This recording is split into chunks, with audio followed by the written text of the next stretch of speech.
السلام علیکم ورحمۃ اللہ وبرکاتہ۔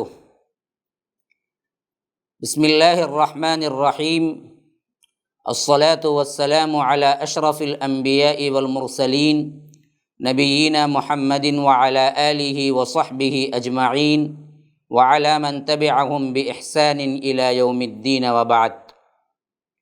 فاعوذ باللہ السمیع العلیم من الشیطان الرجیم من ہمزہ ونفثہ ونفخہ۔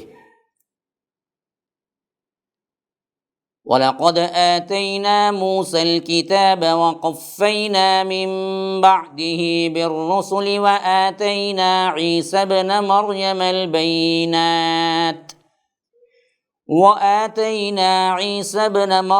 الْبَيِّنَاتِ وَأَيَّدْنَاهُ بِرُوحِ الْقُدُسِ أَفَكُلَّمَا جَاءَكُمْ رَسُولٌ بِمَا لَا تَهْوَىٰ أَنفُسُكُمُ اسْتَكْبَرْتُمْ فَفَرِيقًا كَذَّبْتُمْ وَفَرِيقًا تَقْتُلُونَ وَقَالُوا قُلُوبُنَا غُلْفٌ بَل لَّعَنَهُمُ اللَّهُ بِكُفْرِهِمْ فَقَلِيلًا مَّا يُؤْمِنُونَ وَلَمَّا جَاءَهُمْ كِتَابٌ مِّنْ عِندِ اللَّهِ مُصَدِّقٌ لِّمَا مَعَهُمْ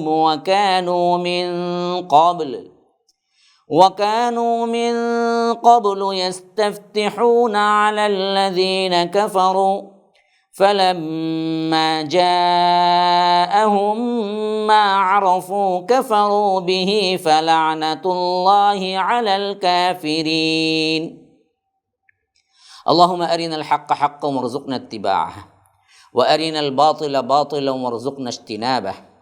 اللهم علمنا ما ينفعنا وانفعنا بما علمتنا وارزقنا علما۔ رب اشرح لي صدري ويسر لي أمري واحلل عقدة من لساني يفقهوا قولي۔ برادران اسلام، واجب الاحترام بزرگوں، دوستوں، عزیز ساتھیوں، تفسیر قرآن کے اس درس میں میں نے سورہ بقرہ سورہ نمبر 2 آیت نمبر 87، 88، 89 تلاوت کی،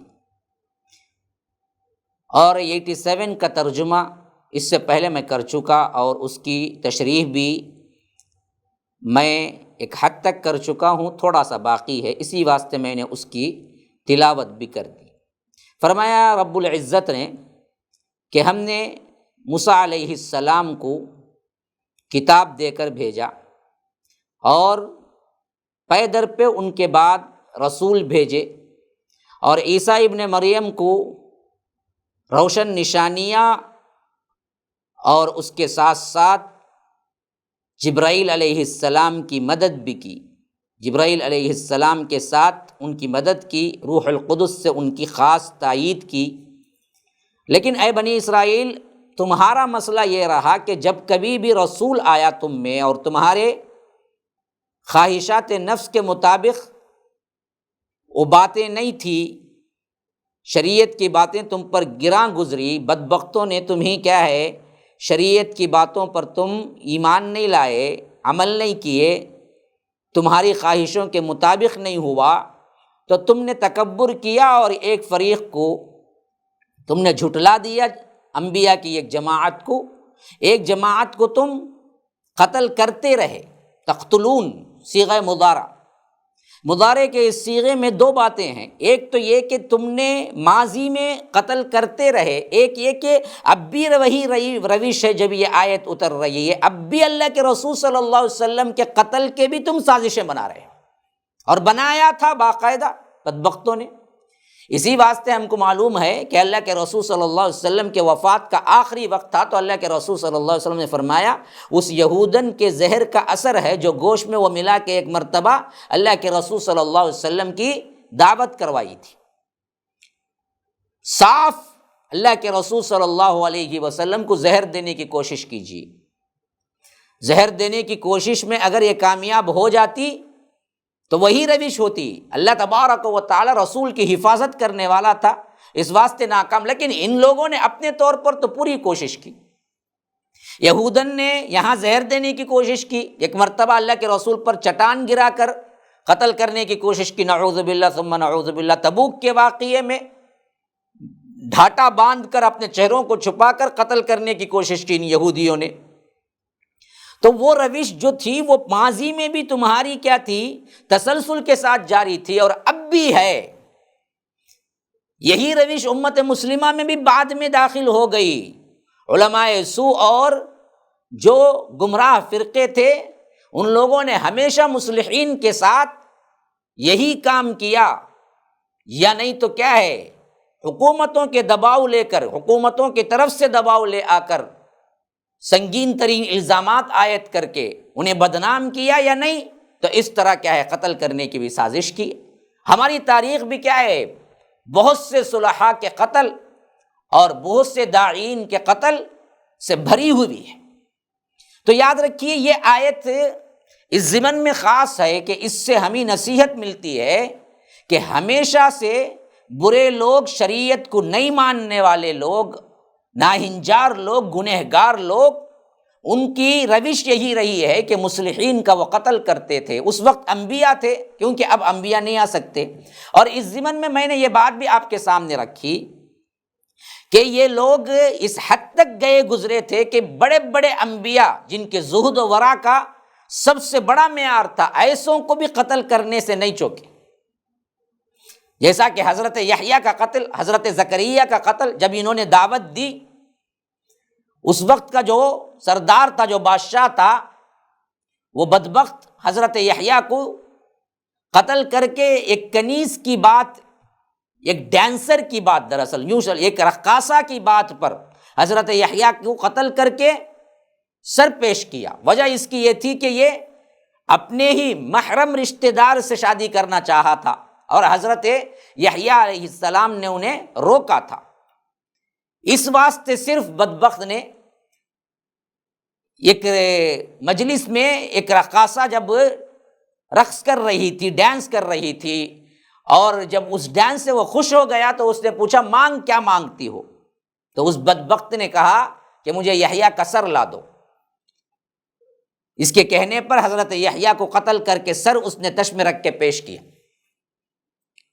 اور اسی طرح حضرت زکریا کو بھی قوم بھگا لے گئی، اس حد تک کہ روایتوں میں آتا ہے کہ وہ ایک درخت میں چھپ گئے تھے، اور معلوم ہو گیا جب یہ درخت میں چھپ گئے ہیں تو وہ درخت کو حضرت زکریا سمیت کاٹنے لگے۔ ایسی بدبخت ترین قوم تھی یہ، جو انبیاء کو قتل کرنے سے بھی ذرا بھی انہیں ڈر نہیں تھا اللہ تبارک و تعالیٰ کا۔ اچھا، پھر فرمایا کہ وَقَالُوا قُلُوبُنَا غُلْفٌ، یہ بدبخت کہتے ہیں کہ ہمارے دل ہیں نا بڑے غلاف کے اندر ہیں، ہم تو بڑے محفوظ ہیں، اللہ کے رسول صلی اللہ علیہ وسلم کی دعوت ہم پر اثر نہیں کرے گی۔ مشرکین بدل رہے تھے، حتیٰ کہ کیا ہے، سخت سے سخت ترین دشمنان اسلام بھی اللہ کے رسول کی ایک مجلس میں بدل جایا کرتے تھے، لیکن یہ یہودی دراصل بدلنے والی قوم نہیں تھی، اور اس کو فخر کے طور پر کیا کرتے تھے، اظہار بھی کرتے تھے، کہتے تھے کہ وَقَالُوا قُلُوبُنَا غُلْفٌ، ہمارے دل تو کیا ہے پہلے سے غلاف میں ہے، محفوظ ہیں۔ اللہ کہتا ہے کہ بل لعنہم اللہ، نہیں نہیں یہ بات نہیں، اصل میں اللہ کی لعنت ہے ان پر، بکفرہم، ان کے کفر کے سبب، فقلیلا ما یؤمنون، یہ بہت تھوڑے ہیں جو ایمان لاتے ہیں۔ اسی واسطے ہم تاریخ میں دیکھتے ہیں کہ یہودی بہت کم اسلام قبول کیے ہیں، وہی عیسائیوں نے، مشرکین نے بہت جلد اسلام قبول کر لیا تھا، اور یہ بات دراصل وہ فخر کے طور پہ کہتے تھے کہ ہمارے دل تو کیا ہیں جی غلاف میں ہیں، محفوظ ہیں۔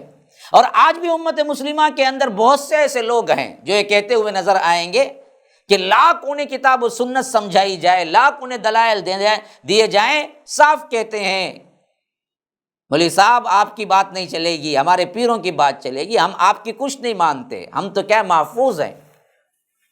ہاں صاف کہیں گے وہی بات جو کہ یہودی اللہ کے رسول صلی اللہ علیہ وسلم کے زمانے میں کہا کرتے تھے۔ اللہ کے رسول صلی اللہ علیہ وسلم جب انہیں قرآن سناتے، اللہ کے رسول کی مجلس میں آ کے بیٹھتے تب بھی باہر جا کے وہی کرتے اور صاف کہتے کہ ان باتوں کا ہمیں کوئی اثر ہونے والا نہیں، ہمارے دل تو کیا ہے محفوظ ہیں۔ ارے بدبختو، یہ دلوں کی حفاظت نہیں ہے، بلکہ یہ تمہارے کفر کے سبب اللہ نے تم پر ٹھپا لگا دیا ہے، مہر لگا دیا ہے۔ اندر بات داخلی کتنا بھی اثر انگیز ہو، نبی جب پیش کر رہا ہے تبھی تمہارے اوپر کیا ہے اثر نہیں ہوتا ہے، تو پھر تو کیا ہے عام عوام صلحاء نیک علماء پیش کریں گے تو کیا ہوگا؟ یہ تو وہی نسل سے تو آئے ہیں نا جی، وہی لوگ تو ہیں، وہی روش ہے۔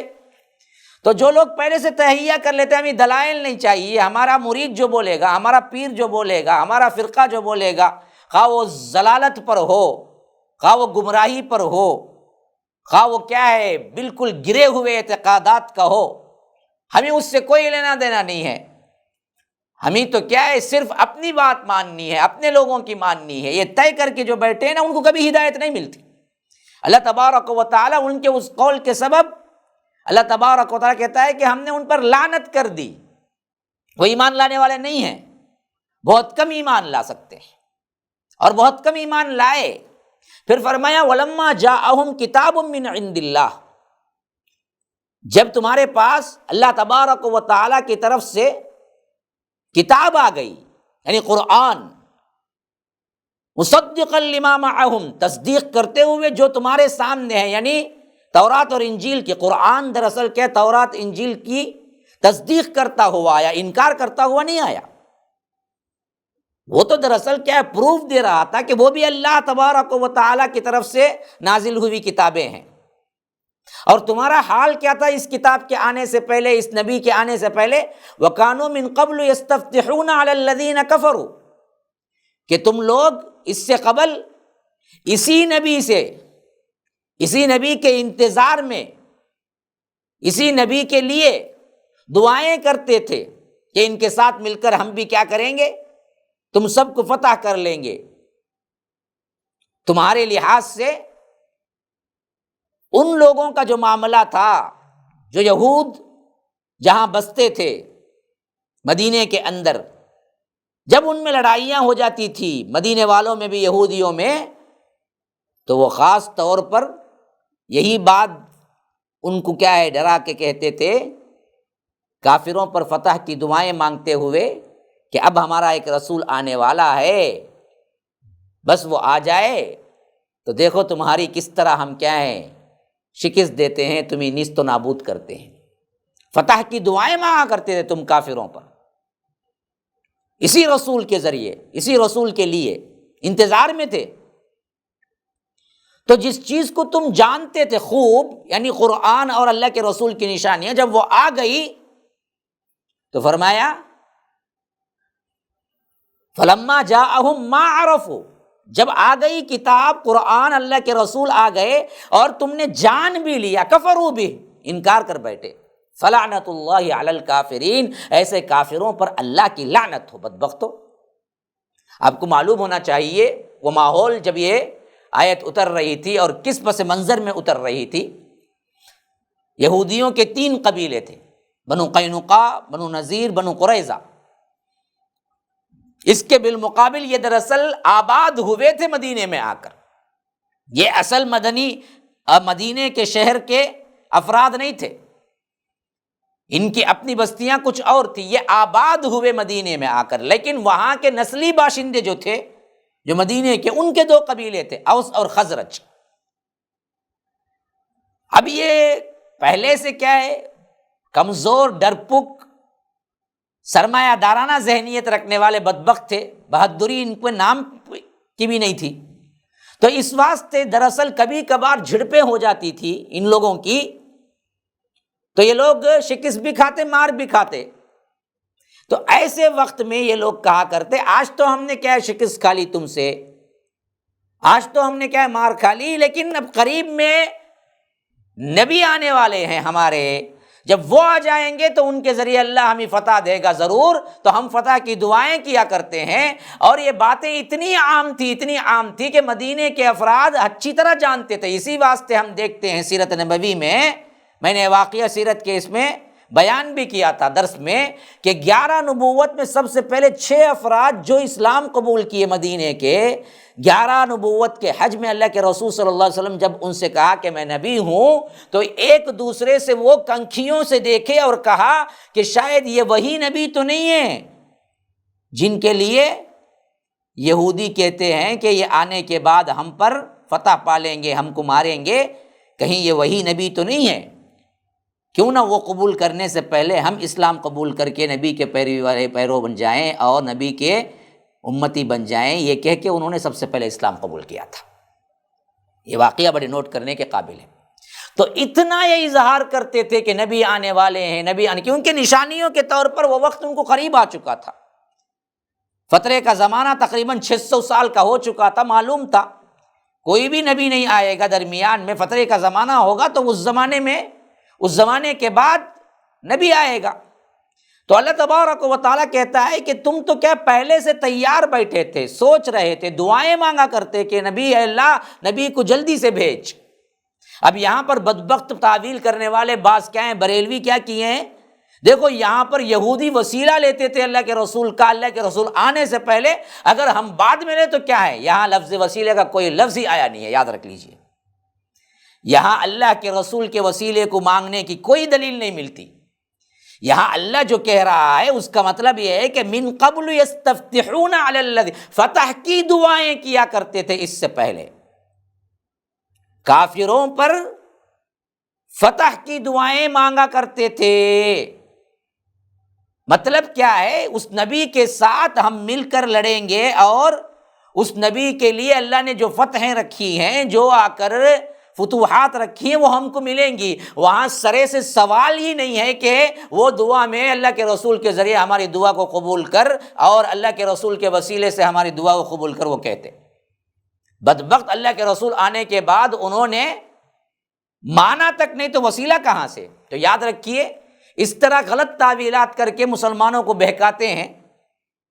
تو معاملہ وہ نہیں تھا، معاملہ یہ تھا کہ وہ دراصل یہ دعا کرتے تھے اور یہ کہتے تھے کہ ہمیں فتح اس نبی کے ذریعے ملے گی، اس نبی کے جلدی آنے کی دعائیں کیا کرتے تھے۔ لیکن جب وہ آ گئے، عرفو بھی، جان بھی لیا، فلعنت اللہ علی الکافرین، تو ان بدبختوں نے کیا کیا، مان کے نہیں دیا اور ہٹ ڈرمی پہ آ گئے۔ کیوں؟ صرف اس واسطے کہ یہ نبی بنی اسماعیل میں آیا ہے۔ ان کو پورا خیال کیا تھا 2000 سال، 1500 سال سے انبیاء انہی کی نسل میں آ رہے ہیں بنی اسرائیل میں، آخری نبی بھی انہی کی نسل میں آئے گا۔ اس واسطے بیٹھے ہوئے تھے، اپنے کرتوت کو تو بھول گئے تھے۔ 1500 سال کے جتنے انبیاء آئے ان کے ساتھ ان بدبختوں نے کیا سلوک کیا، کس طرح ذلیل کیا، کس طرح قتل کیا، ان کے گناہ کس حد تک آگے بڑھ گئے ہیں، اس کو تو انہوں نے کیا ہے، بھلا دیا مکمل۔ لیکن خوش فہمی میں، خوش گمانیوں میں یہ بیٹھے ہوئے تھے کہ نبی آخر الزماں جناب محمد رسول اللہ صلی اللہ علیہ وسلم آئیں گے تو وہ ان کی نسل میں آئیں گے۔ لیکن جب دیکھا کہ وہ حضرت اسماعیل کی نسل میں آئے تو نسلی تعصب کے بنا پر بدبختوں نے اللہ کے رسول صلی اللہ علیہ وسلم کا انکار کیا۔ اسی لیے فرمایا اللہ تبارک و تعالی نے دوسری جگہ کہ حسدا من عند انفسہم من بعد ما تبین لہم الحق، بدبختوں تم نے جو انکار کیا وہ سوائے حسد کے کچھ نہیں تھا، اپنی عصبیت، اپنی نسلی عصبیت کی وجہ سے۔ یہ بنی اسماعیل میں کیوں آئے، بنی اسرائیل میں کیوں نہیں آئے؟ حالانکہ اللہ تبارک و تعالی نے اس سے پہلے جتنے انبیاء اکرام کو بھیجا وہ انہی کی نسل میں بھیجا، تب انہوں نے ان کی تکریم نہیں کی، ان کے باتوں کو نہیں مانا، حتیٰ کہ حضرت موسیٰ جیسی شخصیت کو بھی ایذائیں دیتے تھے، تکلیفیں دیتے تھے۔ ہاں، کالذین آذوا موسیٰ فبرأہ اللہ، اللہ تبارک و تعالیٰ خود قرآن میں کہتا ہے یہ ایسی بدبخت قوم تھی جو حضرت موسیٰ کو بھی نہیں چھوڑی، حضرت موسیٰ پر بھی الزامات لگائے، رقیق حملے کیے، جس سے حضرت موسیٰ دعائیں کرتے تھے کہ اے اللہ ان کی ایذاؤں سے ہمیں بچاؤ۔ ایسے بدبخت ترین قوم پھر بھی اللہ تبارک و تعالی نے ان پر رحم کرتے ہوئے 1500 سال مسلسل بھیجا، لیکن جب یہ سدھرنے کا نام نہیں لیے، اللہ نے انہیں اس پوزیشن سے معزول کر دیا اور بنی اسماعیل کو اس پہ رکھا اور امت محمدیہ کو وہ پوزیشن دے دیا، تو یاد رکھیے آج سب کچھ جان لینے کے باوجود یہ بدبخت اللہ کے رسول کا انکار کر رہے تھے، صرف اس واسطے کہ یہ نسلی تعصب تھا۔ آج بھی ہمارے اندر یہ چیز بھی بدرجہ اتم موجود ہے، یہ یہودی صفات ہمارے اندر بھی ہے۔ کئی گروہ ایسے ہیں جو صرف نسلی اعتبار سے کیا ہیں، اپنی چودراہٹیں بڑھا رہے ہیں، ورنہ تو ان کے پاس نام کی کوئی اچھی چیز نہیں باقی رہ گئی، نہ توحید رہی، نہ اخلاق رہے، نہ عبادات رہے، نہ کیا علم رہا، نہ خشوع رہا، نہ خضوع رہا، کچھ نہیں ہے۔ لیکن نسلی اعتبار سے کیا ہے، یہ سید ہے، یہ پیرزادہ ہے، یہ فلاں ہے، یہ فلاں ہے، یہ ان کی نسل کا یا ان کی نسل کا، اس طرح لوگوں کو پاؤں بھی پڑوا رہے ہیں، چپلوں کو کیا ہے چومنے کی بھی اجازت دے رہے ہیں، حتیٰ کہ چومنا چپلوں کے ان کے بہت بڑا کیا ہے نیک کام ہے۔ حالانکہ بدبخت کے پاس اگر واقعتاً تو نسل والا ہی ہے انہی کا، لیکن ان کی نسل میں آنے کے باوجود نہ تیرے پاس کیا ہے توحید ہے، نہ تیرے پاس اخلاق ہے، نہ تیرے پاس علم ہے، نہ تیرے پاس خوف الہی ہے، نہ تیرے پاس اللہ کا ڈر ہے، پھر بھی اپنی نسل پر کیا ہے اترائے ہوئے پھر رہے ہیں۔ یہ فلاں صدیقی ہیں، فلاں کیا ہیں یہ ہیں، فلاں کیا ہے عبد القادر جیلانی کی نسل سے ہیں، فلاں کیا ہے حسنی ہے، فلاں کیا ہے حسینی ہے، فلاں کیا ہے ہاشمی ہے۔ ہاں میاں سید ہاشمی ایک ہے، اللہ معاف کرے، سوائے شرک کے کچھ نہیں بولتا، لیکن ہے ہاشمی خاندان کا، پتہ نہیں کون سا ہاشمی لا کے لگا دیا ہے، ہمیشہ زرد کپڑے ہی پہنتا ہے، RSS والے، وہ دین کا بہت بڑا علم بردار۔ تو یاد رکھیے ایسے بہت سے فرقے ہیں جنہوں نے اپنی چودراہٹیں صرف نسل کی بنیاد پہ کیا ہے دبا کے رکھا ہوا ہے، اور عوام کو چکمہ دیتے ہیں کہ ہم تو کیا جی فلاں خاندان سے آئے ہوئے ہیں، جی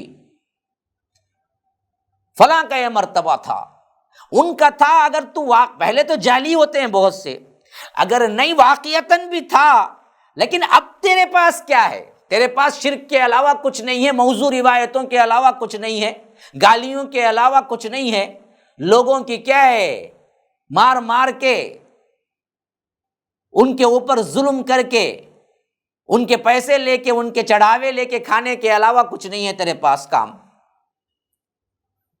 تو نسل سے صرف پاس ہو جائے گا اللہ کے ہاں۔ یہی نسلی تکبر ان لوگوں کے اندر کوٹ کوٹ کر بھرا ہوا تھا، یہ یہودیوں کے اندر، اور آج بھی ہے۔ یاد رکھو مسلمانوں، آج یہ فلسطین پر دن دھاڑے رمضان المبارک میں بلڈوزر کے بلڈوزر کیوں چلا دیتے ہیں؟ کیا رحم نام کی نیچ کوئی بھی نہیں ہے؟ رحم نام کی کوئی چیز نہیں ہے ان کے اندر انسانیت کے ناطے؟ نہیں ہے، اس واسطے کہ ان کے گھٹی میں پڑا ہوا ہے کہ ہم ہی اصل میں جینے کا حق رکھتے ہیں، اور ہمارے علاوہ ہم جس کو چاہیں کیڑے مکوڑوں کی طرح مار دیں، ہمیں اللہ پوچھنے والا نہیں ہے۔ فی الامیین سبیل، ان لوگوں کو ہم کچھ بھی کر لیں۔ دنیا کے ہر جگہ فسادی یہی بدبخت ہیں، ہر جگہ لڑانے والے یہی ہیں، پیچھے سے ہر جگہ کیا ہے مدد پہنچا کر دو فرقوں کو لڑانے والے یہی ہیں، اور ان کو ذرا برابر بھی شرم نہیں آتی اس معاملے میں۔ کیوں نہیں آتی؟ اس واسطے کہ ہر بچہ جو ان کا پیدا ہوتا ہے یہ گھٹی میں پہلے ہی پڑھا دیا جاتا ہے، اور پہلے ہی ان کا عقیدہ بنا دیا جاتا ہے کہ ہم سب سے اعلیٰ ہیں، ہم ہی جینے کے مستحق ہیں، ہم ہی اللہ نے انتخاب کیا ہے، ہم کیا ہے گاڈس کے بیٹے ہیں، ہم تو کیا ہیں خدا کے محبوب ہیں، اب ہم دنیا والوں کے ساتھ کچھ بھی کریں ہمیں کوئی پوچھنے والا نہیں ہے۔ یہی عقیدہ ان کو لے ڈوبا، اللہ کے غضب میں گرفتار کر دیا، اللہ کی لعنت میں گرفتار کر دیا، اس حد تک کہ وہ قیامت تک لعنت زدہ رہیں گے۔ ہاں قیامت تک لعنت ہی میں رہیں گے۔ فباؤ بغضب علی غضب، ابھی نیچے پڑھیں گے ہم، غضب بالائے غضب میں گرفتار ہو گئے، اور اللہ کی پھٹکار ان پر پڑی، اور ایسی پھٹکار پڑی ہر جگہ سے نکالے گئے۔ مدینے میں تھے، مدینے سے نکالے گئے، خیبر پہنچے وہاں سے نکالے گئے۔ پھر اس کے بعد اللہ کے رسول صلی اللہ علیہ وسلم سے پہلے کا دیکھیے، عیسیٰ علیہ السلام کے رفع الی السماء کے تقریباً 50 سال بعد، یعنی 70 عیسوی میں اتنا مارا گیا، ایسا مارا گیا، انہیں اینٹ سے اینٹ بجا دی گئی، اور انہیں بیت المقدس میں داخل نہیں ہونے کا کیا ہے اعلان کر کے معاہدہ لکھ دیا گیا۔ 2000 سال باہر بھٹکتے پھرے، کبھی انہیں کیا ہے داخل ہونے کی اجازت نہ ملی۔ یہ حالت ان کی تاریخ کی ہے۔ اللہ تبارک و تعالی یہ باتیں قیامت تک کے لیے رکھ کر، یہودی تو یہودی ہوئے، بدبختی تو چھائی ہوئی ہے، ضد میں ہیں، ہٹ ڈرم ہیں، لیکن یہ قرآن میں رکھ کر یہ چیزیں اصل نصیحت کن کے لیے ہے؟ ہمارے لیے ہے کہ تم ان کی روش کو نہ اپناؤ تو تمہارا بھی کردار وہی ہوگا، پھر بعد میں تمہارا ٹھکانہ بھی وہی ہوگا، تمہارے اوپر بھی اللہ کی پھٹکار ایسے ہی پڑے گی۔ اور یہی حالت ہم نے نہیں سنا، قرآن پڑھا نہ سمجھا، نہ سیکھا نہ سمجھا نہ عمل کیا، تو آج وہی حالت میں ہم بھی گرفتار ہیں کہ ذلیل ترین قوم بن کے رہ گئے۔ اللہ کی پھٹکار ہم پر پڑ رہی ہے، لیکن ہمیں اس کی فکر نہیں ہے۔ تو یہ قرآن دعوت دے رہا ہے، اصل میں دعوت تو وہ ہے نا جی کہ تمہارے لیے تمہاری دنیاوی اور اخروی زندگی کی نجات اسی قرآن میں ہے۔ آؤ، دوڑو، مانو، قبول کرو، ضد ہٹ ڈرمی نہ کرو، قرآن اور حدیث کو بنیاد بناؤ، اس کے علاوہ کوئی بنیاد نہیں۔ فرقوں سے نکلو، فرقوں سے مبرہ ہو کر قرآن و سنت کو مانو۔ یاد رکھو، آج بھی اللہ تبارک و تعالی ہمیں وہی شان و شوکت دے گا جو اصحاب رسول اللہ صلی اللہ علیہ وسلم کو دیا۔ شرط یہ ہے کہ واقعتاً ہم بھی وہی کام کریں، ویسے ہی ایمان والے بن جائیں، ویسے ہی باعمل بن جائیں، جیسے اصحاب رسول اللہ صلی اللہ علیہ وسلم نے اللہ کے رسول صلی اللہ علیہ وسلم کی بات سن کے باعمل بنے۔ تو یہی ایک انتہائی ایک حقیر سی کوشش ہو رہی ہے امت مسلمہ کو جگانے کی، یہ مسئلے لائیو ٹی وی کے ذریعے آپ کے سامنے، کہ کسی نہ کسی طرح وہ امت پھر اللہ کی طرف رجوع ہو جائے، اللہ اور اس کے رسول کو حقیقتاً جیسے ماننا ہے مان لے، اور اپنی دنیا بھی سنوار لے، اپنی آخرت بھی سنوار لے۔ انشاءاللہ اگلی مجلس میں اگلے آیات کا درس پیش کروں گا، تب تک کے لیے اجازت دیجیے۔ ھذا وباللہ التوفیق، صلی اللہ وسلم علی نبینا محمد۔ اسأل اللہ لی ولکم ولسائر المسلمین من کل ذنب فاستغفروہ انہ ھو الغفور الرحیم۔ والسلام علیکم ورحمۃ اللہ وبرکاتہ۔ MSLI ٹی وی، رہنمائی بدلتی دنیا کے لیے۔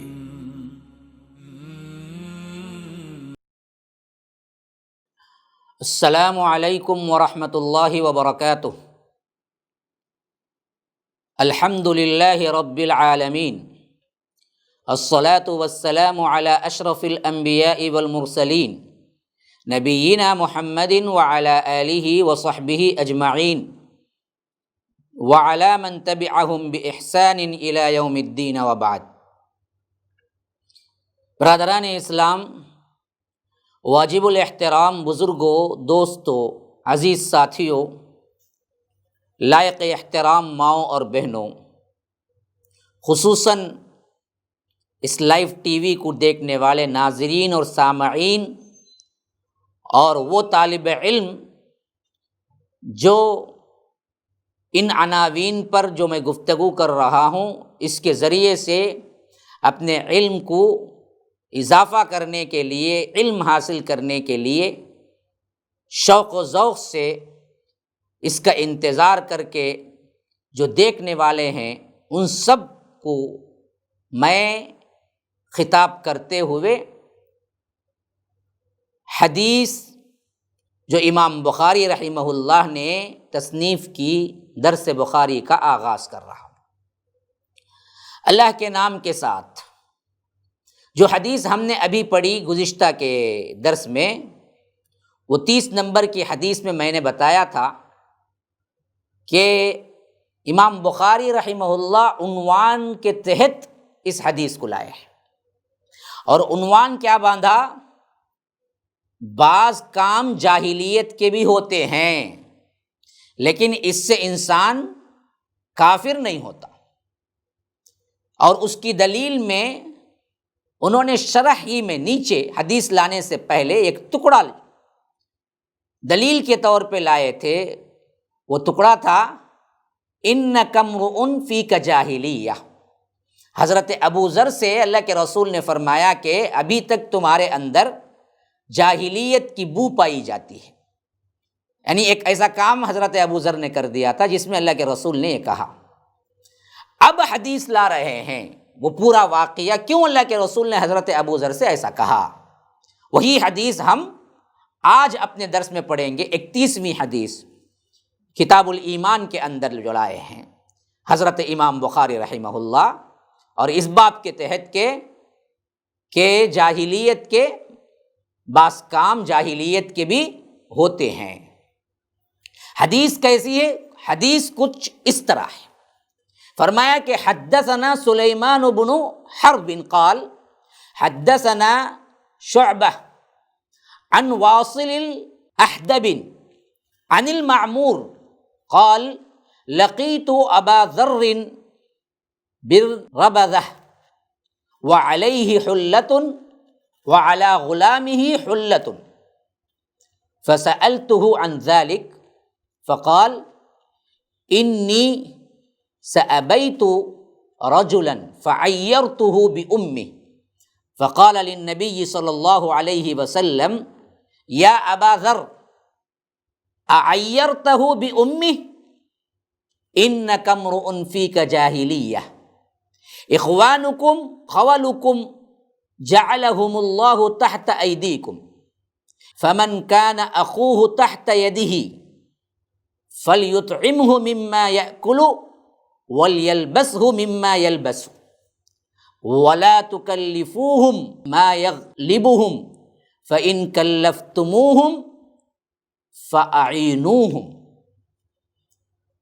اللہ کے رسول صلی اللہ علیہ وسلم کی اس حدیث میں بہت اہم نصیحتیں ہیں جو کہ امام بخاری رحمہ اللہ لائے ہیں، خاص کر حضرت ابو ذر کے اس واقعے کو۔ ترجمہ کیا ہے؟ فرمایا ہم سے سلیمان بن حرب نے بیان کیا، کہا کہ ہم سے شعبہ نے بیان کیا، انہوں نے اسے واصل احدب سے بیان کیا، انہوں نے معرور سے کہا میں ابو ذر سے ربضہ میں ملا۔ ربضہ ایک مقام کا نام ہے۔ وہ ایک جوڑا پہنے ہوئے تھے، ایک بہترین جوڑا، جیسے وہ پہنے ہوئے تھے ویسے ہی ان کا غلام بھی ویسے ہی قسم کا، ویسے ہی اعلیٰ جوڑا پہنے ہوئے تھا۔ میں نے اس کا سبب دریافت کیا تو کہنے لگے میں نے ایک شخص کو یعنی غلام کو برا بھلا کہا اور اس کے ماں کی غیرت دلائی، یعنی ماں کو جیسے کہ کہتے ہیں نا کوئی بھی نسلی اعتبار سے یا آ کر صفاتی اعتبار سے، ویسے میں نے کیا ہے ان کو بھی غیرت دلائی، یعنی ایک طرح کی گالی ہی بن گئی۔ تو اللہ کے رسول صلی اللہ علیہ وسلم کو جب یہ معلوم ہوا تو اللہ کے رسول نے فرمایا ابو ذر تو نے اسے ماں کے نام سے غیرت دلائی، بے شک تجھ میں ابھی کچھ جاہلیت کا زمانہ یا اثر باقی ہے۔ پھر اس کے بعد فرمایا یاد رکھو ماتحت لوگوں کے ساتھ اچھا سلوک کرنے کے اعتبار سے، فرمایا کہ ماتحت لوگ تمہارے بھائی ہیں، اللہ نے اپنی کسی مصلحت کی بنا پر انہیں تمہارے قبضے میں دے رکھا ہے، تو جس کے ماتحت کوئی اس کا بھائی ہو تو اس کو بھی وہی کھلائے جو آپ کھاتا ہو اور وہی پہنائے جو آپ پہنتا ہو، اور اس کو کام میں حد سے زیادہ تکلیف نہ دو، تکلیف دہ کام نہ دو، بڑے بڑے بوجھ اٹھانا ایسا نہ دو، ان کے لیے مشکل ہو جائے وہ کام کرنا۔ اگر ہاں سخت کام ڈالو تو ذرا تم بھی مدد کر دیا کرو۔ یا رب کیا رحیم ہیں اپنی امت کے لیے، کیا اخلاق ہیں، کیا معیار ہے۔ اللہ کے رسول صلی اللہ علیہ وسلم سکھا رہے ہیں اپنے صحابہ کو۔ دیکھیے اس حدیث کے اندر خاص کر جو مزدور اور آقا کے درمیان کا جو ریلیشن ہے، جو کہ انتہائی طور پر آج جو ناکارہ ہو چکا ہے، کام کرنے والے کی حیثیت سے ایک نظر، کام لینے والا جو ہے بڑا، اس کا اپنا ایک اللے تللے کا ایک انداز، اس کو اللہ کے رسول صلی اللہ علیہ وسلم کس حد تک نرم کیے ہیں اور کس طرح بتائے ہیں کہ دیکھو یہ تمہارے اپنے بھائی ہیں۔ ہاں یہ بات ہے کہ اللہ نے اس کے اپنے علم کے بنیاد پر تقدیر میں تمہارے حوالے کر دیا، تمہارے نیچے کر دیا۔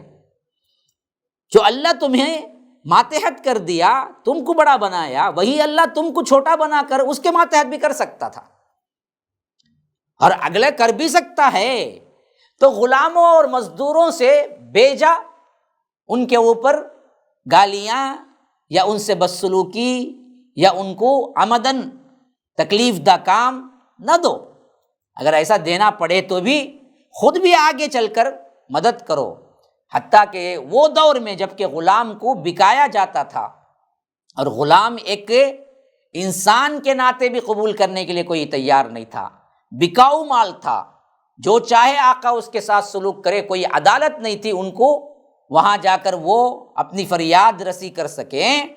ایسے وقت میں اللہ کے رسول نے فرمایا ابو ذر رضی اللہ عنہ کو کہ ابو ذر ذرا سوچو، دیکھو معاملات میں اس حد تک رکھو کہ جو تم کھاؤ وہی کھلاؤ، جو تم پہناؤ وہی ان کو بھی پہناؤ جو تم پہنو۔ اس کا اثر اتنا بڑا ہوا حضرت ابو ذر کو کہ جس حیثیت سے اعلیٰ حلہ وہ پہنے ہوئے تھے، جو لباس وہ پہنے ہوئے تھے، دیکھا تو ان کا غلام بھی اتنا ہی اعلیٰ لباس پہنے ہوئے تھا۔ تبھی تو انہوں نے سوال کیا، یعنی ربضہ میں جب ملنے گئے تھے تو جو صحابی روایت کر رہے ہیں انہوں نے اسی حوالے سے تو سوال کیا کہ واصل الاحدب عن المعمور، معمور نے جب حضرت ابو ذر سے ملاقات کی، آقا اور غلام کا لباس یا قمیص ایک ہی جیسے تھی، اعلیٰ پیمانے کی، تو تبھی تو انہوں نے سوال کیا کہ کیا معاملہ ہے کہ میں دونوں کا لباس ایک ہی دیکھ رہا ہوں؟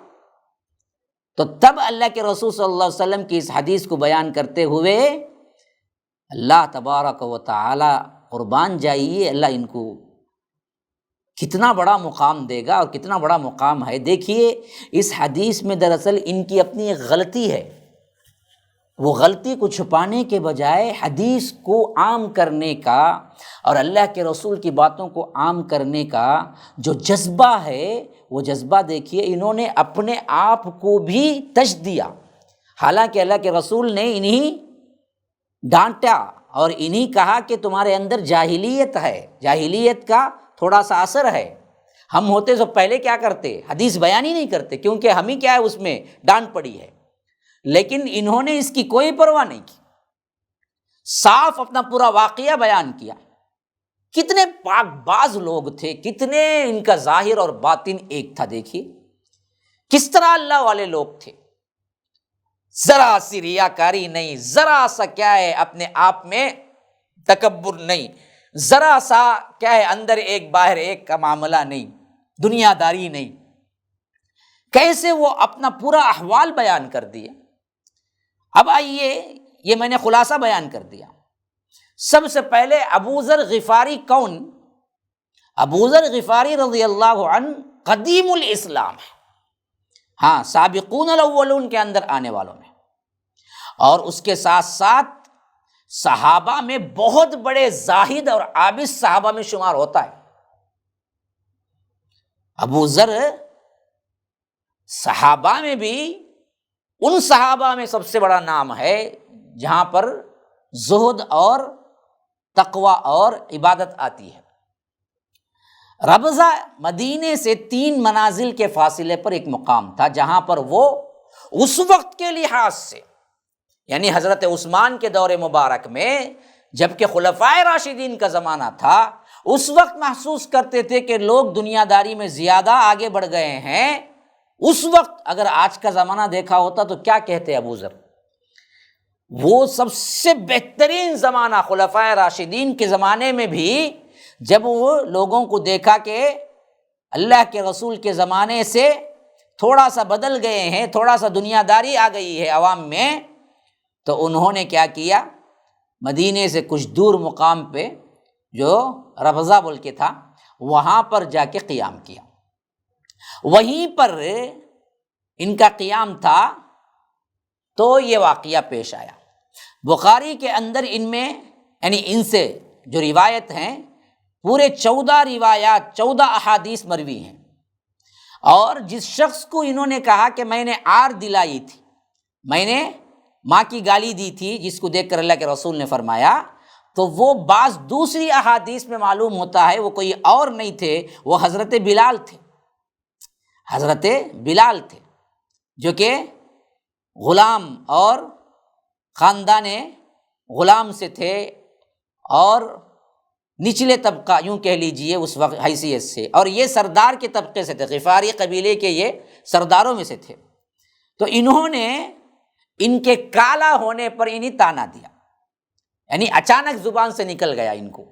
حضرت بلال کو کسی معاملے میں بات چیت ہوئی، انسان تھے بحیثیت سے بشری، انہوں نے کیا کر دیا، ان کے والدہ جو کالی تھی اور یہ بھی کالے تھے، حبش کے تھے، تو انہوں نے کہا کہ کیا ہے، کالی ماں کی اولاد یا کالے، اس طرح ہم تو کیا ہے ہر ایک کو کچھ نہ کچھ کیا مذاق اڑاتے ہیں، اور ہمیں پتہ بھی نہیں چلتا کہ ہم کتنے گناہ کما رہے ہیں۔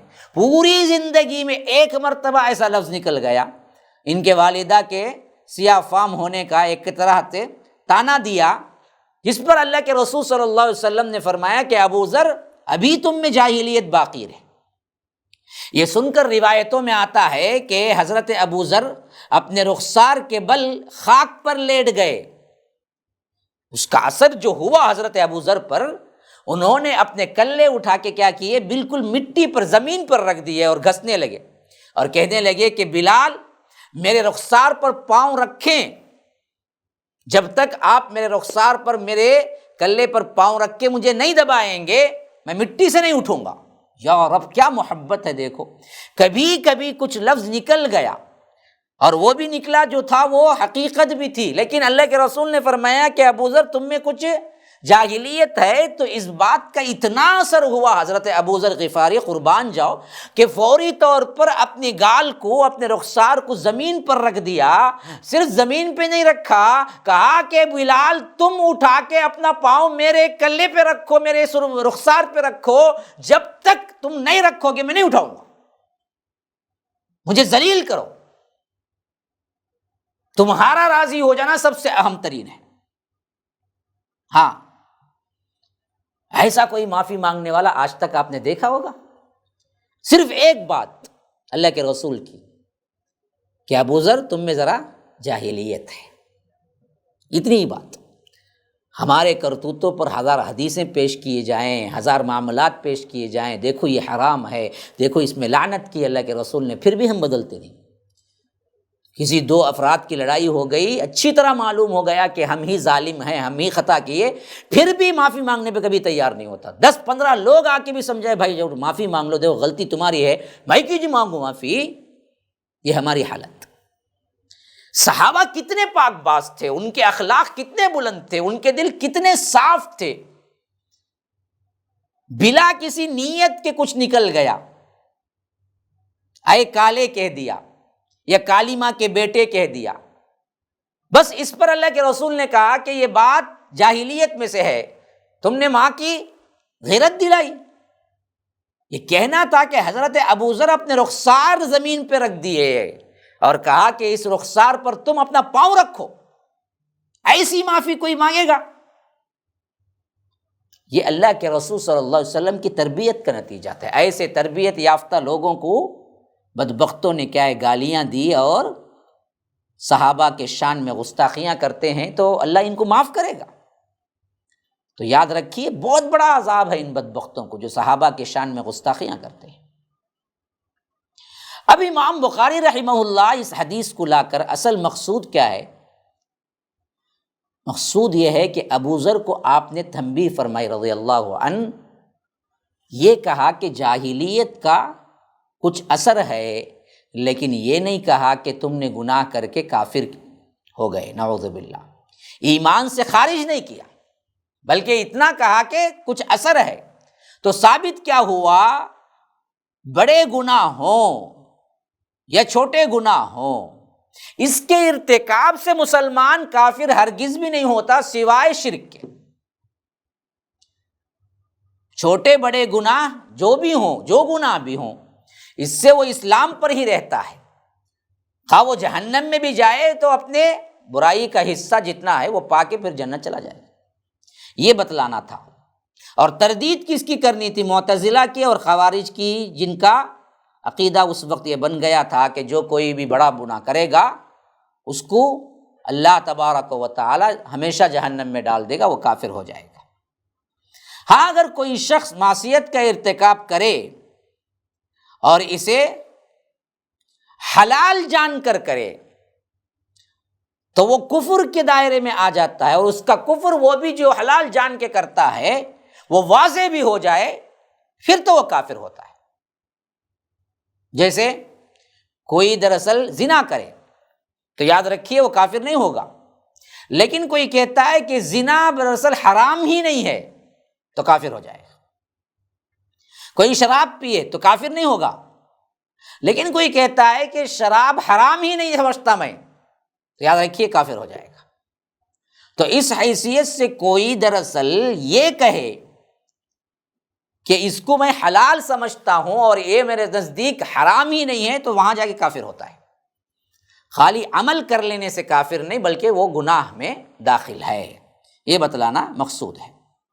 اور اسی طرح اللہ تبارک و تعالی فرماتا ہے وَمَن يَتَعَدَّ حُدُودَ اللَّهِ فَأُولَٰئِكَ هُمُ الظَّالِمُونَ، سورہ بقرہ سورہ نمبر 2 آیت نمبر 229۔ جو شخص حدود الہی کو توڑتے ہیں وہ لوگ بھی یقیناً ظالم ہیں۔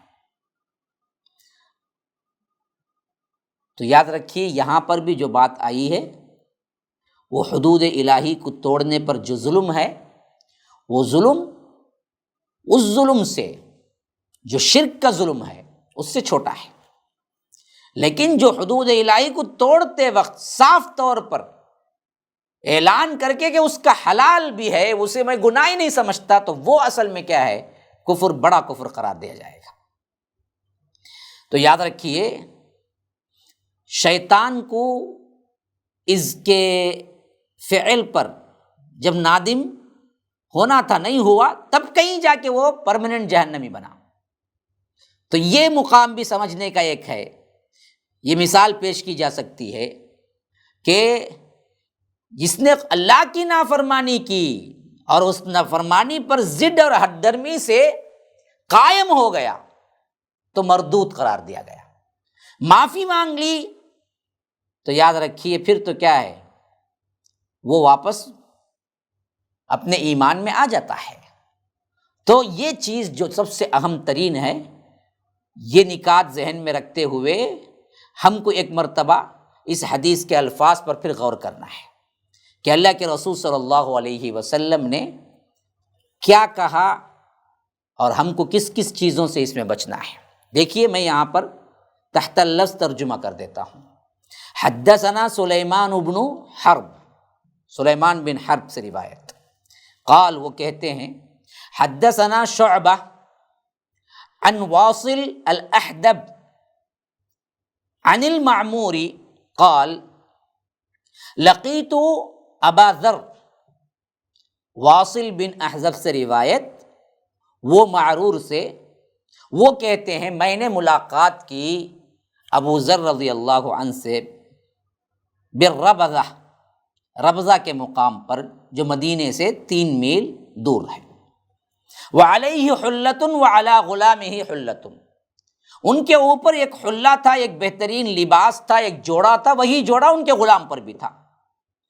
تو فسألتہ عن ذلک، انہوں نے پوچھا کہ ایسا کیسے، دونوں ایک سا لباس پہنے ہوئے ہیں؟ تو انہوں نے کہا کہ فقال انی سأبیت رجلا، میں نے ایک شخص کو گالی دی، اور فعیرتہ بأمہ، اس کی ماں کی طرف سے اسے غیرت دلائی۔ تو فقالنی النبی صلی اللہ علیہ وسلم، جب اللہ کے رسول صلی اللہ علیہ وسلم کو معلوم ہوا تو انہوں نے مجھ سے کہا، میرے لیے فرمایا، یا ابا ذر، اے ابو ذر، اعیرتہ بامی، تو ماں کے حساب سے، ماں کے تعلق سے غیرت دلاتا ہے؟ اور یہ کون تھے؟ حضرت بلال تھے، جن کو انہوں نے کالا کہہ دیا یا کالی کے بیٹے کہہ دیا، اس طرح کوئی لفظ۔ پھر اس کے بعد فرمایا، انک امرؤ فیک جاہلیہ، یہ کام دراصل جو کیا تو نے، اس کا مطلب یہ ہے کہ جاہلیت کا کچھ اثر تمہارے اندر ہے۔ پھر فرمایا، اخوانکم خولکم جعلہم اللہ تحت ایدیکم، اخوانکم خولکم جعلہم اللہ تحت ایدیکم، یہ دراصل تمہارے ہی بھائی بند ہیں، یاد رکھو، یہ مت بھولو۔ جیسے تم نے غلام سمجھ لیا، وہ دراصل تمہارے ہی بھائی بند ہیں۔ اللہ تبارک و تعالی کسی مصلحت کے بنا پر وہ تمہارے انڈر میں دے دیا ہے۔ یہ بھی ہو سکتا ہے کہ تم کو انڈر میں دے دیتا، تم کو غلام بنا دیتا۔ تو فمن کان اخوہ تحت ایدیہ فلیطعمہ مما یأکل ولیلبسہ مما یلبس، کہ جو کوئی ایسا اپنے آپ کو پائے، کوئی بھائی تمہارے ماتحت رہے، غلام بنے، تو اللہ تبارک و تعالیٰ تمہارے تحت، تمہارے ماتحتی میں دیا، تو تم کو چاہیے کہ تم جو کھاتے ہو وہی کھلاؤ، تم جو پہنتے ہو وہی پہناؤ، اور ولا تکلفوہم ما یغلبہم، اتنی ان کو تکلیف نہ دو جو وہ برداشت نہ کر سکیں۔ فإن کلفتموہم، اگر تم واقعتاً کوئی ویسی تکلیف، ویسا بوجھ والا کام دیتے ہو، فأعینوہم، ان کے ساتھ مدد بھی کرو، ان کو اٹھا کر چھوڑنے میں کیا ہے، ہاتھ بٹاؤ۔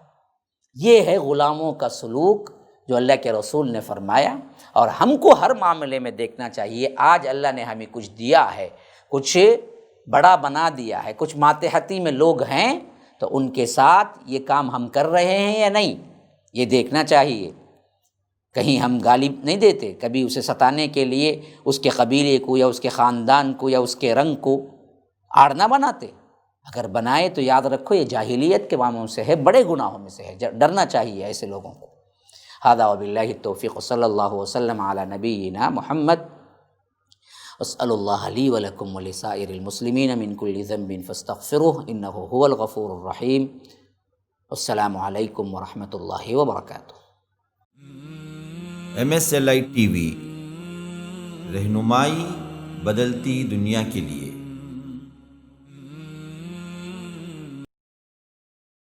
السلام علیکم ورحمۃ اللہ وبرکاتہ۔ بسم اللہ الرحمن الرحیم، الصلاة والسلام علی اشرف الانبیاء والمرسلین، نبینا محمد وعلی آلہ وصحبہ اجمعین، وعلی من تبعہم بإحسان الی یوم الدین، وبعد۔ برادران اسلام، واجب الاحترام بزرگوں، دوستوں، عزیز ساتھیوں، برادران اسلام، واجب الاحترام بزرگوں، دوستوں، عزیز ساتھیوں، لائق احترام ماؤں اور بہنوں، سیرت النبویہ، اس عنوان کے تحت اللہ کے رسول صلی اللہ علیہ وسلم کی زندگی مبارکہ کو ہم مسلسل سنتے آ رہے ہیں۔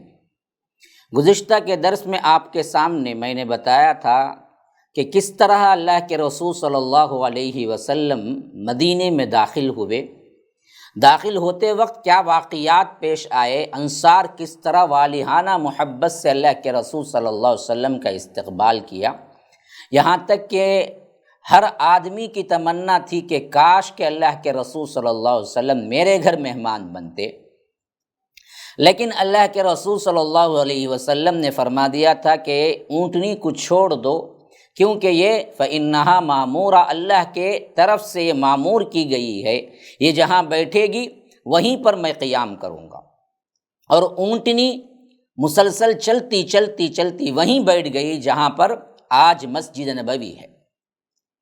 تو ابو ایوب انصاری دوڑتے ہوئے آئے اور اللہ کے رسول صلی اللہ علیہ وسلم کا سامان اٹھا لیا اور فرمانے لگے، اللہ کے رسول آپ میرے گھر چلیے۔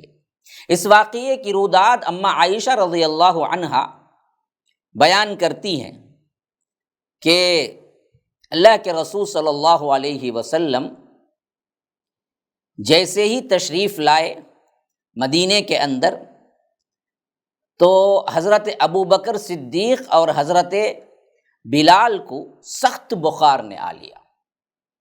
میں ان کی خدمت میں حاضر ہو کر دریافت کیا کرتی، ابا جان کیا حال ہے اور بلال کیا حال ہے؟ تو وہ فرماتی ہیں کہ جب اماں عائشہ رضی اللہ عنہا پوچھتی ہیں تو ابو بکر صدیق ہمیشہ اس وقت جواب میں یہ شعر پڑھا کرتے تھے، کل امرئ مصبح فی اہلہ والموت ادنی من شراک نعلہ، ہر آدمی سے اس کے اہل کے اندر صبح بخیر کہا جاتا ہے، حالانکہ موت اس کے جوتے کے تسمے سے بھی زیادہ قریب ہوتی ہے۔ یعنی اس حیثیت سے سخت بخار نے آ لیا تھا، گویا کہ اسی بخار میں موت ہو جائے گی۔ یہ سخت بیماری کا مرحلہ صدیق اکبر اور حضرت بلال پر آیا ہوا تھا۔ اور اسی طرح داخلے کے موقع کا جو منظر صحیح بخاری میں حضرت انس رضی اللہ عنہ سے مروی ہے وہ یہ کہ نبی کریم صلی اللہ علیہ وسلم نے فرمایا، ہمارے کس آدمی کا گھر سب سے زیادہ قریب ہے؟ جیسے ہی اونٹنی بیٹھی مسجد نبوی کے اس مقام پر تو اللہ کے رسول صلی اللہ علیہ وسلم نے پوچھا کہ یہاں سے کس آدمی کا گھر سب سے زیادہ قریب ہے؟ حضرت ابو ایوب انصاری دوڑتے ہوئے آئے، کہا کہ میرا اللہ کے رسول صلی اللہ علیہ وسلم یہ رہا میرا مکان اور یہ رہا میرا دروازہ، آپ آئیے اندر۔ تو اللہ کے رسول صلی اللہ علیہ وسلم نے فرمایا کہ میرے لیے قیل اللہ کی تیاری کا انتظام کر دو، یعنی دوپہر کے بعد جو نیند لیتے ہیں تھوڑی سی، اسے عرب میں بہت اہم مقام تھا اور اسے قیل اللہ کہتے ہیں۔ تو حضرت ابو ایوب انصاری نے کہا کہ اللہ کے رسول پوری تیاری مکمل ہے، اب آئیے اندر تشریف لے آئیے، اللہ برکت دے۔ اور اسی طرح سیرت نگاری کے اندر سیرت نگاروں نے یہ بات بھی لکھ دی ہے کہ چند دن بعد اللہ کے رسول صلی اللہ علیہ وسلم کے زوجہ محترمہ یعنی ام المؤمنین جو اس وقت ایک ہی تھی، حضرت خدیجہ کے بعد حضرت سودا سے اللہ کے رسول صلی اللہ علیہ وسلم نے شادی کی، اور حضرت عائشہ سے شادی ہو چکی تھی لیکن رخصتی نہیں ہوئی تھی۔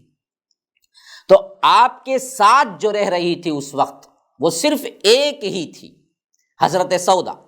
حضرت سودا رضی اللہ عنہا اور آپ کے دونوں صاحبزادیاں حضرت فاطمہ اور حضرت ام کلثوم جن کی شادیاں نہیں ہوئی تھی ابھی، اور حضرت اسامہ بن زید اور ام ایمن جو ان کی بیوی تھی، ان سب کو حضرت عبداللہ بن ابی بکر نے ساتھ میں لے آئے اپنے گھر کے ساتھ، جس میں حضرت عائشہ بھی تھی۔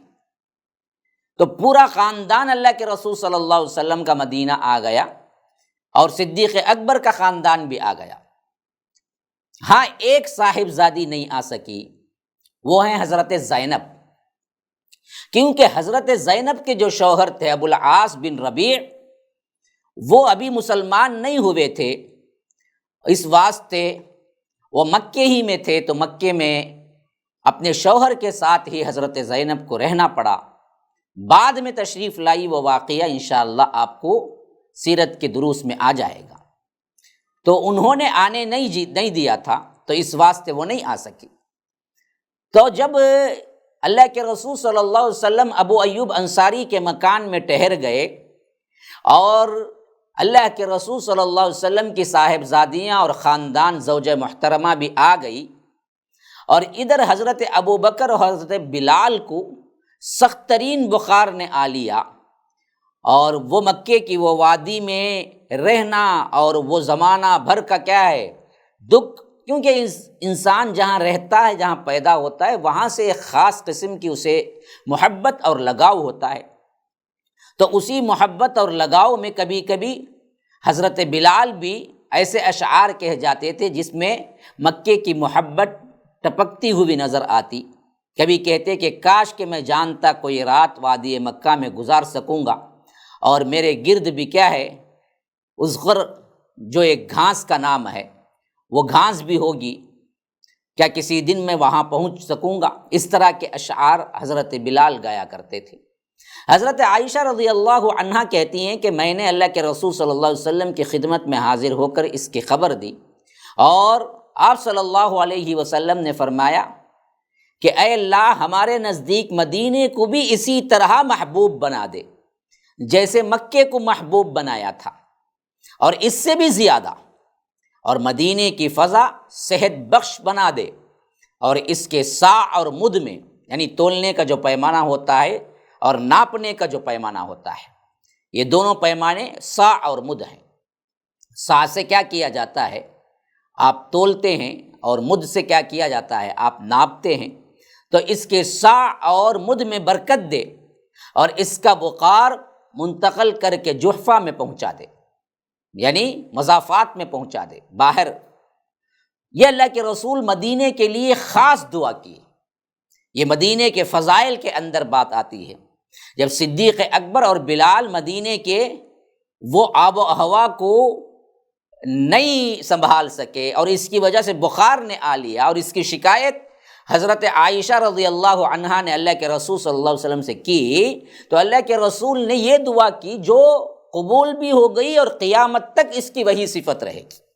فرمایا کہ اے اللہ، مدینے کو ہمارے لیے محبوب بنا دے جیسے محبوب مکہ تھا، بلکہ اس سے بھی زیادہ محبوب بنا دے۔ تو دیکھیے یہ محبت ہمیشہ آج بھی ہم پاتے ہیں اپنے دلوں میں، جو مدینے کے اندر ایک محبت ہے، ایک سکون ہے، ایک ٹھنڈک ہے، ایک میٹھاس ہے۔ جانے والے ضرور بھی ضرور محسوس کریں گے کہ مکے کے اندر وہ فضیلت والی جگہ ہے، مدینے سے بھی یہ اور بات ہے، لیکن جو اللہ کے رسول نے محبت کی دعا کی تھی، محبت کے زاویے کو آپ ناپیں گے تو ایک درجہ اوپر ہی پائیں گے مدینے کو، اور اسی طرح مدینے کی فضا جو ہے صحت بخش بنا دے، تو بن گئی وہ۔ اسی لیے فرمایا کہ جو کوئی مدینے میں منافق رہے گا اس کو مدینے کی فضا دراصل پسند نہیں آئے گی، جو مومنین ہوں گے ان کو بڑی صحت بخش ہوگی، حتیٰ کہ فرمایا کہ کبھی اس کے مدینے کے اندر طاعون بھی نہیں آئے گا، پلیگ جسے کہتے ہیں، وہ کبھی نہیں آئے گی وہ بیماری، اور دجال بھی داخل نہیں ہو سکے گا۔ اور اسی طرح فرمایا کہ صاع اور مد میں برکت دے، ناپ میں اور تولنے میں، یعنی برکت، بزنس میں برکت۔ اسی واسطے ہم دیکھتے ہیں بڑے بڑے تاجر مدینے میں بزنس کر کے بڑے بڑے تاجر بنے ہیں، ورنہ وہ معمولی تاجر تھے۔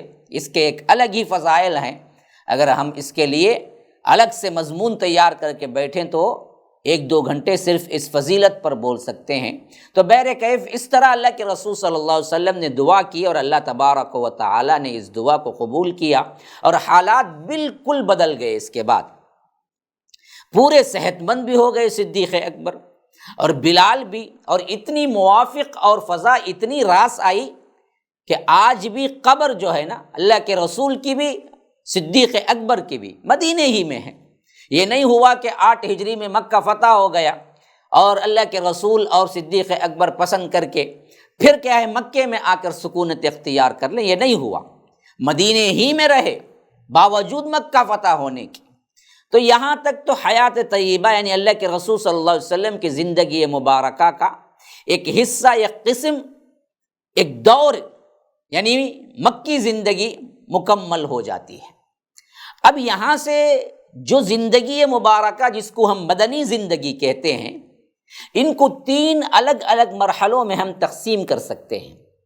پہلا مرحلہ وہ ہے، پہلا سیشن وہ ہے جس میں فتنے، اضطرابات مشرکین کی طرف سے برپا کیے گئے، منافقین ابھرے، یہودی سخت ہوئے، اندر کی رکاوٹیں کھڑی کی گئی، باہر سے دشمنوں نے کیا ہے مدینے کو صفحہ ہستی سے مٹانا چاہا، چڑھائیاں کی، یہاں تک کہ مرحلہ 6 ہجری میں صلح حدیبیہ کے ساتھ ختم ہو گیا۔ یعنی ایک ایسا معاہدہ ہو گیا کہ ہم اور تم 10 سال تک جنگ نہیں کریں گے، یہ معاہدہ ہوا تھا صلح حدیبیہ میں۔ دوسرا مرحلہ وہ ہے جس میں بت پرست قیادت کے ساتھ صلح ہوئی، یعنی صلح حدیبیہ سے لے کر رمضان المبارک 8 ہجری تک، یعنی 2 سال کا عرصہ جس میں مکہ فتح ہو گیا، یہ مرحلہ بڑا ہی شان و شوکت، بڑا ہی بہترین عروج کا زمانہ، اور یہاں سے اللہ کے رسول صلی اللہ علیہ وسلم نے بادشاہوں کو بھی خطوط لکھنا شروع کیا تھا۔ اور تیسرا مرحلہ وہ مرحلہ ہے جس میں 8 ہجری کے بعد، مکہ فتح ہونے کے بعد، یعنی رمضان المبارک 8 ہجری کے بعد کا وہ مرحلہ جو کہ آخری دن تک، یعنی اللہ کے رسول صلی اللہ علیہ وسلم کی وفات 11 ہجری تک محیط ہے، جس میں مخلوق جوک در جوخ اللہ تبارک و تعالیٰ کے اس دین میں داخل ہوئی۔ یہ مرحلہ مدینے میں قوموں اور قبیلوں کے وفود کے آمد کا مرحلہ ہے، جس میں اللہ کے رسول صلی اللہ علیہ وسلم کے پاس خود آ کے اسلام قبول کیا، اور اسلام بہت تیزی کے ساتھ بڑھتا چلا گیا۔ یہ 3 مراحل کو ہم الگ الگ اس کے وقت میں ہم دیکھیں گے۔ تو آئیے اس سے پہلے ہم یہ دیکھ لیتے ہیں کہ ہجرت کے وقت مدینے کے حالات کیا تھے۔ جس وقت اللہ کے رسول صلی اللہ علیہ وسلم مدینے میں داخل ہوئے، وہاں کا ماحول کیا تھا، وہاں کی معاشرت کیسی تھی، اور وہاں کی سیاست کیسی تھی، ان چیزوں کو دیکھ لینے سے ہمیں مکی زندگی کو سمجھنا بہت آسان ہو جائے گا۔ ہجرت کا مطلب صرف یہی نہیں ہے کہ فتنے اور تمسخر کا نشانہ بننے سے نجات حاصل کر لی جائے، بلکہ اس کا صحیح مفہوم یہ تھا کہ ایک پرامن علاقے میں مستقل قیام کر کے ایک نئے معاشرے، یعنی ایک نئی سوسائٹی کو تیار کیا جائے۔ اسی لیے ہر صاحب استطاعت مسلمان پر فرض قرار دیا گیا کہ اب اس مدینے کی تعمیر میں حصہ لے اور ہجرت کر کے مدینہ پہنچے۔ جو لوگ باوجود ہجرت کی طاقت کے مدینہ نہیں پہنچتے، اللہ نے ان کے لیے صاف کہہ دیا کہ ان کے ایمان میں ہی شک ہے، اور یہ جب تک من ولایتہم من شیء حتی یہاجروا، کہ ہجرت کر کے جب تک نہیں آئیں گے یہ مومن بھی نہیں کہلائیں گے۔ تو اس حد تک لازمی قرار دیا گیا ہر شخص کو کہ جو کوئی بھی استطاعت رکھتا ہو اپنے اپنے استطاعت کے مطابق جلد یا دیر جیسے بھی ہو مدینہ پہنچ جائے۔ کیوں؟ یہاں اب ایک سوسائٹی بنانی تھی، ایک معاشرہ تشکیل دینا تھا، ایک حکومت تیار کرنی تھی، ایک پریکٹیکل نمونہ دینا تھا۔ اسی واسطے ہم دیکھتے ہیں کہ جب یہ پریکٹیکل نمونہ تیار ہو گیا تو گھر گھر جا کر دعوت اللہ کے رسول صلی اللہ علیہ وسلم نے نہیں کی۔ مدینے میں جو کوئی دیکھنا چاہتا تھا اسلام کو کتابوں میں نہیں تھا، چلتا پھرتا عملی اسلام تھا، مدینہ آئے دیکھ لے، بس اس کے لیے کافی ہوتا تھا دعوت کے لیے۔ 13 نبوت کی دعوت میں اگر آپ کھینچ تان کر کے دیکھ لیں تو 500 افراد مسلمان یا 1000 افراد مسلمان نہیں بتا سکتے آپ، بہت مشکل ہوگی۔ لیکن جب مدینے کی زندگی کا آغاز ہوا، حجۃ الوداع 10 ہجری میں، یعنی 10 سال نہیں مکمل ہوئے پورے، تاریخی روایات کے مطابق 1,25,000 یا 1,40,000 کا مجمع تھا حجۃ الوداع میں۔ یہاں 13 سال میں 500,000 لوگ اسلام نہیں قبول کیے، اور یہاں 10 سال میں 1,00,000 سے زیادہ، کیوں؟ سوال پیدا ہوتا ہے۔ تو اس وقت اسلام تھیوری تھا، یہاں پریکٹیکل نمونہ تھا۔ حالانکہ وہاں اللہ کے رسول گھر گھر دعوت پہنچا رہے تھے، یہاں بالکل کیا ہے، تبدیل ہو چکا تھا مسئلہ، سوائے ایک کے پاس جو ایک یہودی لڑکا تھا، جو روایتوں میں آتا ہے کہ اللہ کے رسول صلی اللہ علیہ وسلم نے اس سے کہا تھا کہ بیٹے اسلام قبول کر لے۔ اس کے علاوہ کہیں بھی ہمیں دعوت کی وہ نظیر نظر نہیں آئے گی جو کہ مکے میں اللہ کے رسول صلی اللہ علیہ وسلم نے کی تھی۔ لیکن پھر بھی دعوت کے اندر جو ثمرات آئے وہ اس سے دگنا تگنا نہیں، بلکہ 10واں اور 20واں مرتبہ بھی آپ اس کو دہرائیں اس سے زیادہ اسلام قبول کیے، تو اصل مسئلہ کیا تھا؟ پریکٹیکل نمونے کا تھا۔ آج بھی اصل میں ہمارے لیے یہی ضرورت ہے کہ ہم پریکٹیکل نمونہ بنیں، ایک ایسا معاشرہ تیار کر کے دکھائیں جس میں اسلام چلتا پھرتا نمونہ ہو، کتابوں میں نہ ہو، سمجھانا نہ پڑے اسے اسلام کیا ہے، وہ آئے دیکھے سمجھ جائے اسلام کیا ہے۔ یہی مدینہ تھا، چلتا پھرتا اسلام۔ تو اللہ کے رسول صلی اللہ علیہ وسلم جس وقت مدینے میں داخل ہوئے، اس وقت یہ معاشرہ کیسے انداز میں چل رہا تھا، یہ بات بہت اہم ہے۔ تو اللہ کے رسول صلی اللہ علیہ وسلم سب سے پہلے تو اللہ کی طرف سے یہ حکم دے دیا کہ جو کوئی اسلام قبول کرتا ہے اس کو لازم ہے کہ وہ مدینہ پہنچ جائے۔ اور یہ بات تو قطعی طور پر معلوم ہے کہ اللہ کے رسول صلی اللہ علیہ وسلم ہی اس معاشرے کی تشکیل کے امام، قائد، رہنما، بادشاہ، حاکم، سب اللہ کے رسول صلی اللہ علیہ وسلم ہی تھے۔ انہی کا حکم، بغیر کسی نزاع کے، بغیر کسی نزاع کے، جھگڑے کے، معاملات کی کل باغ دوڑ اللہ کے رسول صلی اللہ علیہ وسلم ہی کے ہاتھ میں تھی۔ اور مدینے میں اللہ کے رسول صلی اللہ علیہ وسلم کو جو سابقہ پیش آیا وہ 3 طرح کی قوموں سے پیش آیا تھا، جن میں سے ایک کے حالات دوسرے کے حالات سے بالکل مختلف تھے۔ ہر ایک کے قوم کے تعلق سے کچھ خصوصی مسائل تھے جو دوسری قوم، دوسرے قبیلے سے میچ نہیں ہوتے تھے، مختلف بھی مسائل تھے۔ یہ تینوں اقوام کون کون تھے؟ ایک تو وہ جماعت تھی جو اصحاب رسول اللہ صلی اللہ علیہ وسلم کی پاک باز جماعت تھی، جس کے قائد اور رہنما خود اللہ کے رسول صلی اللہ علیہ وسلم تھے۔ دوسرے وہ تھے جو مدینے کے قدیم اور اصلی باشندے تھے، لیکن ابھی تک اسلام نہیں قبول کیا تھا، شرک پر تھے۔ تیسرے وہ تھے جو مدینے میں داخل ہوئے کئی سال ہو چکے تھے، جو مدینے کا ہی ایک حصہ بن چکے تھے، جو یہود تھے، اور ان کے پھر 3 قبائل تھے، بنو قینقاع، بنو نذیر، بنو قریظہ۔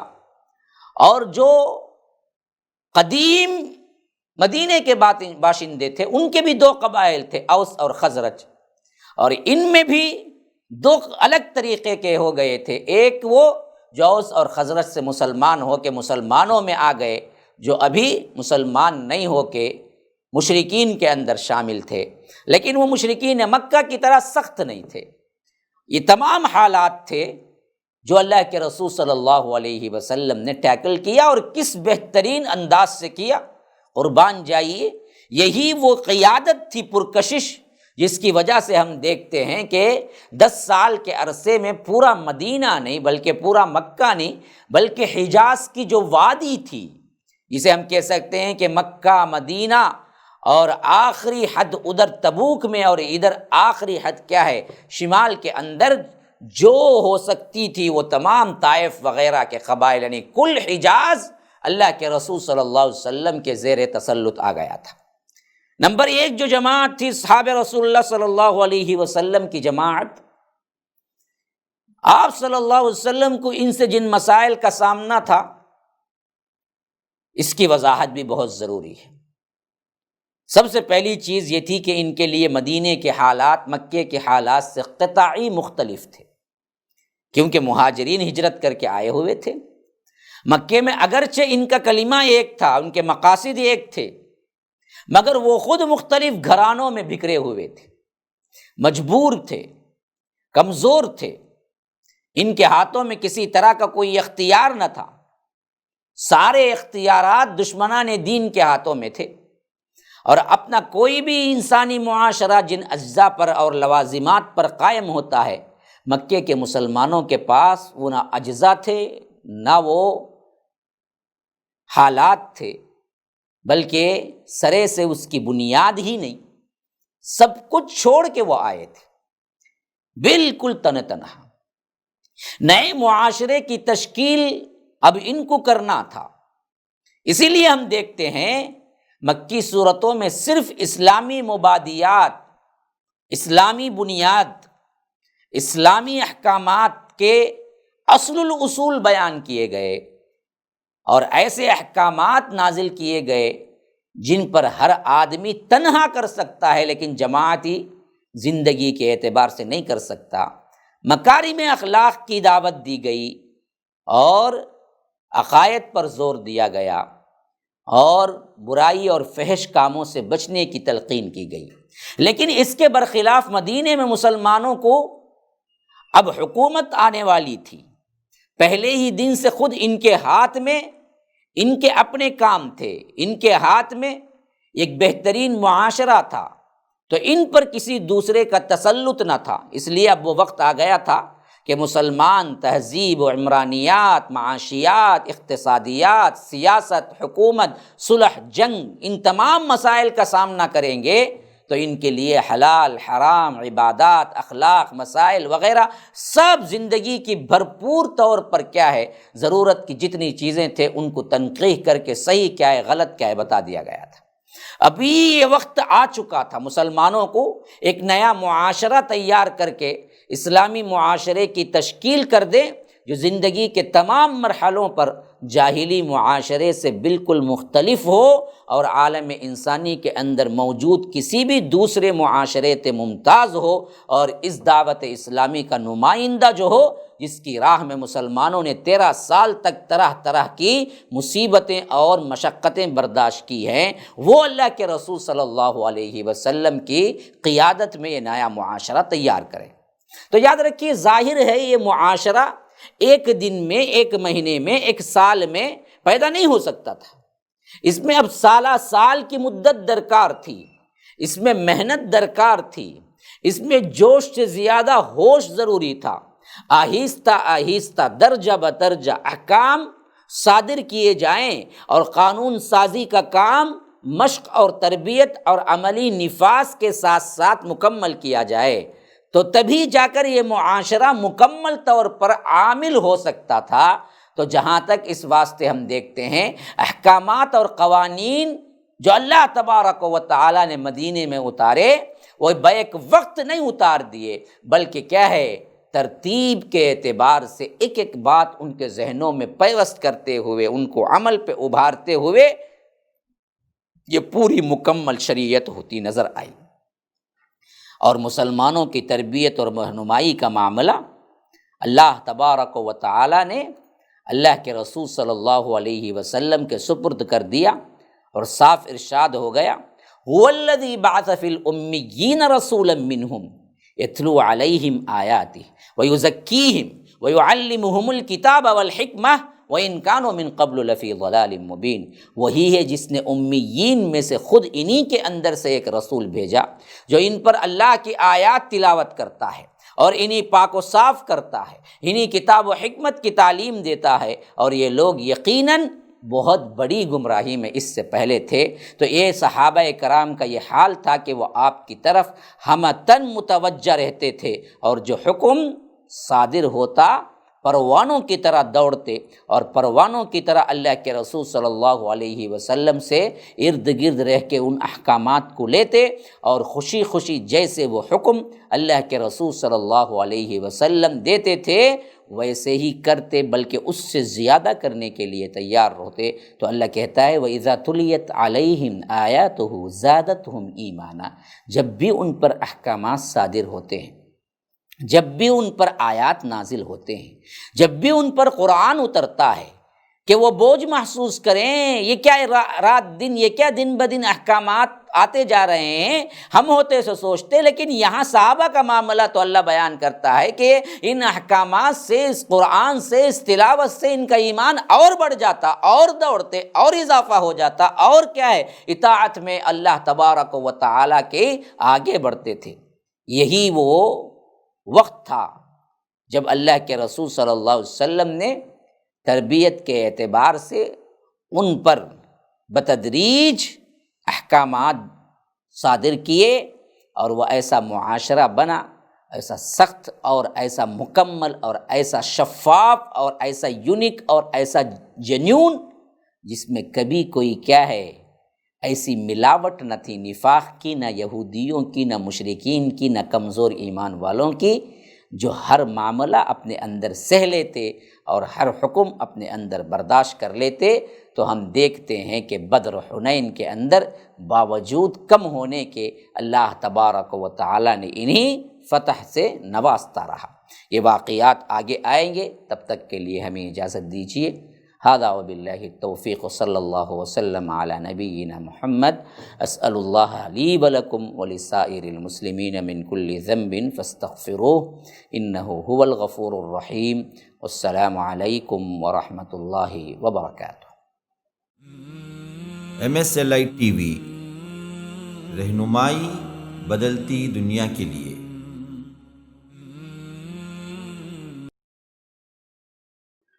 السلام علیکم ورحمۃ اللہ وبرکاتہ۔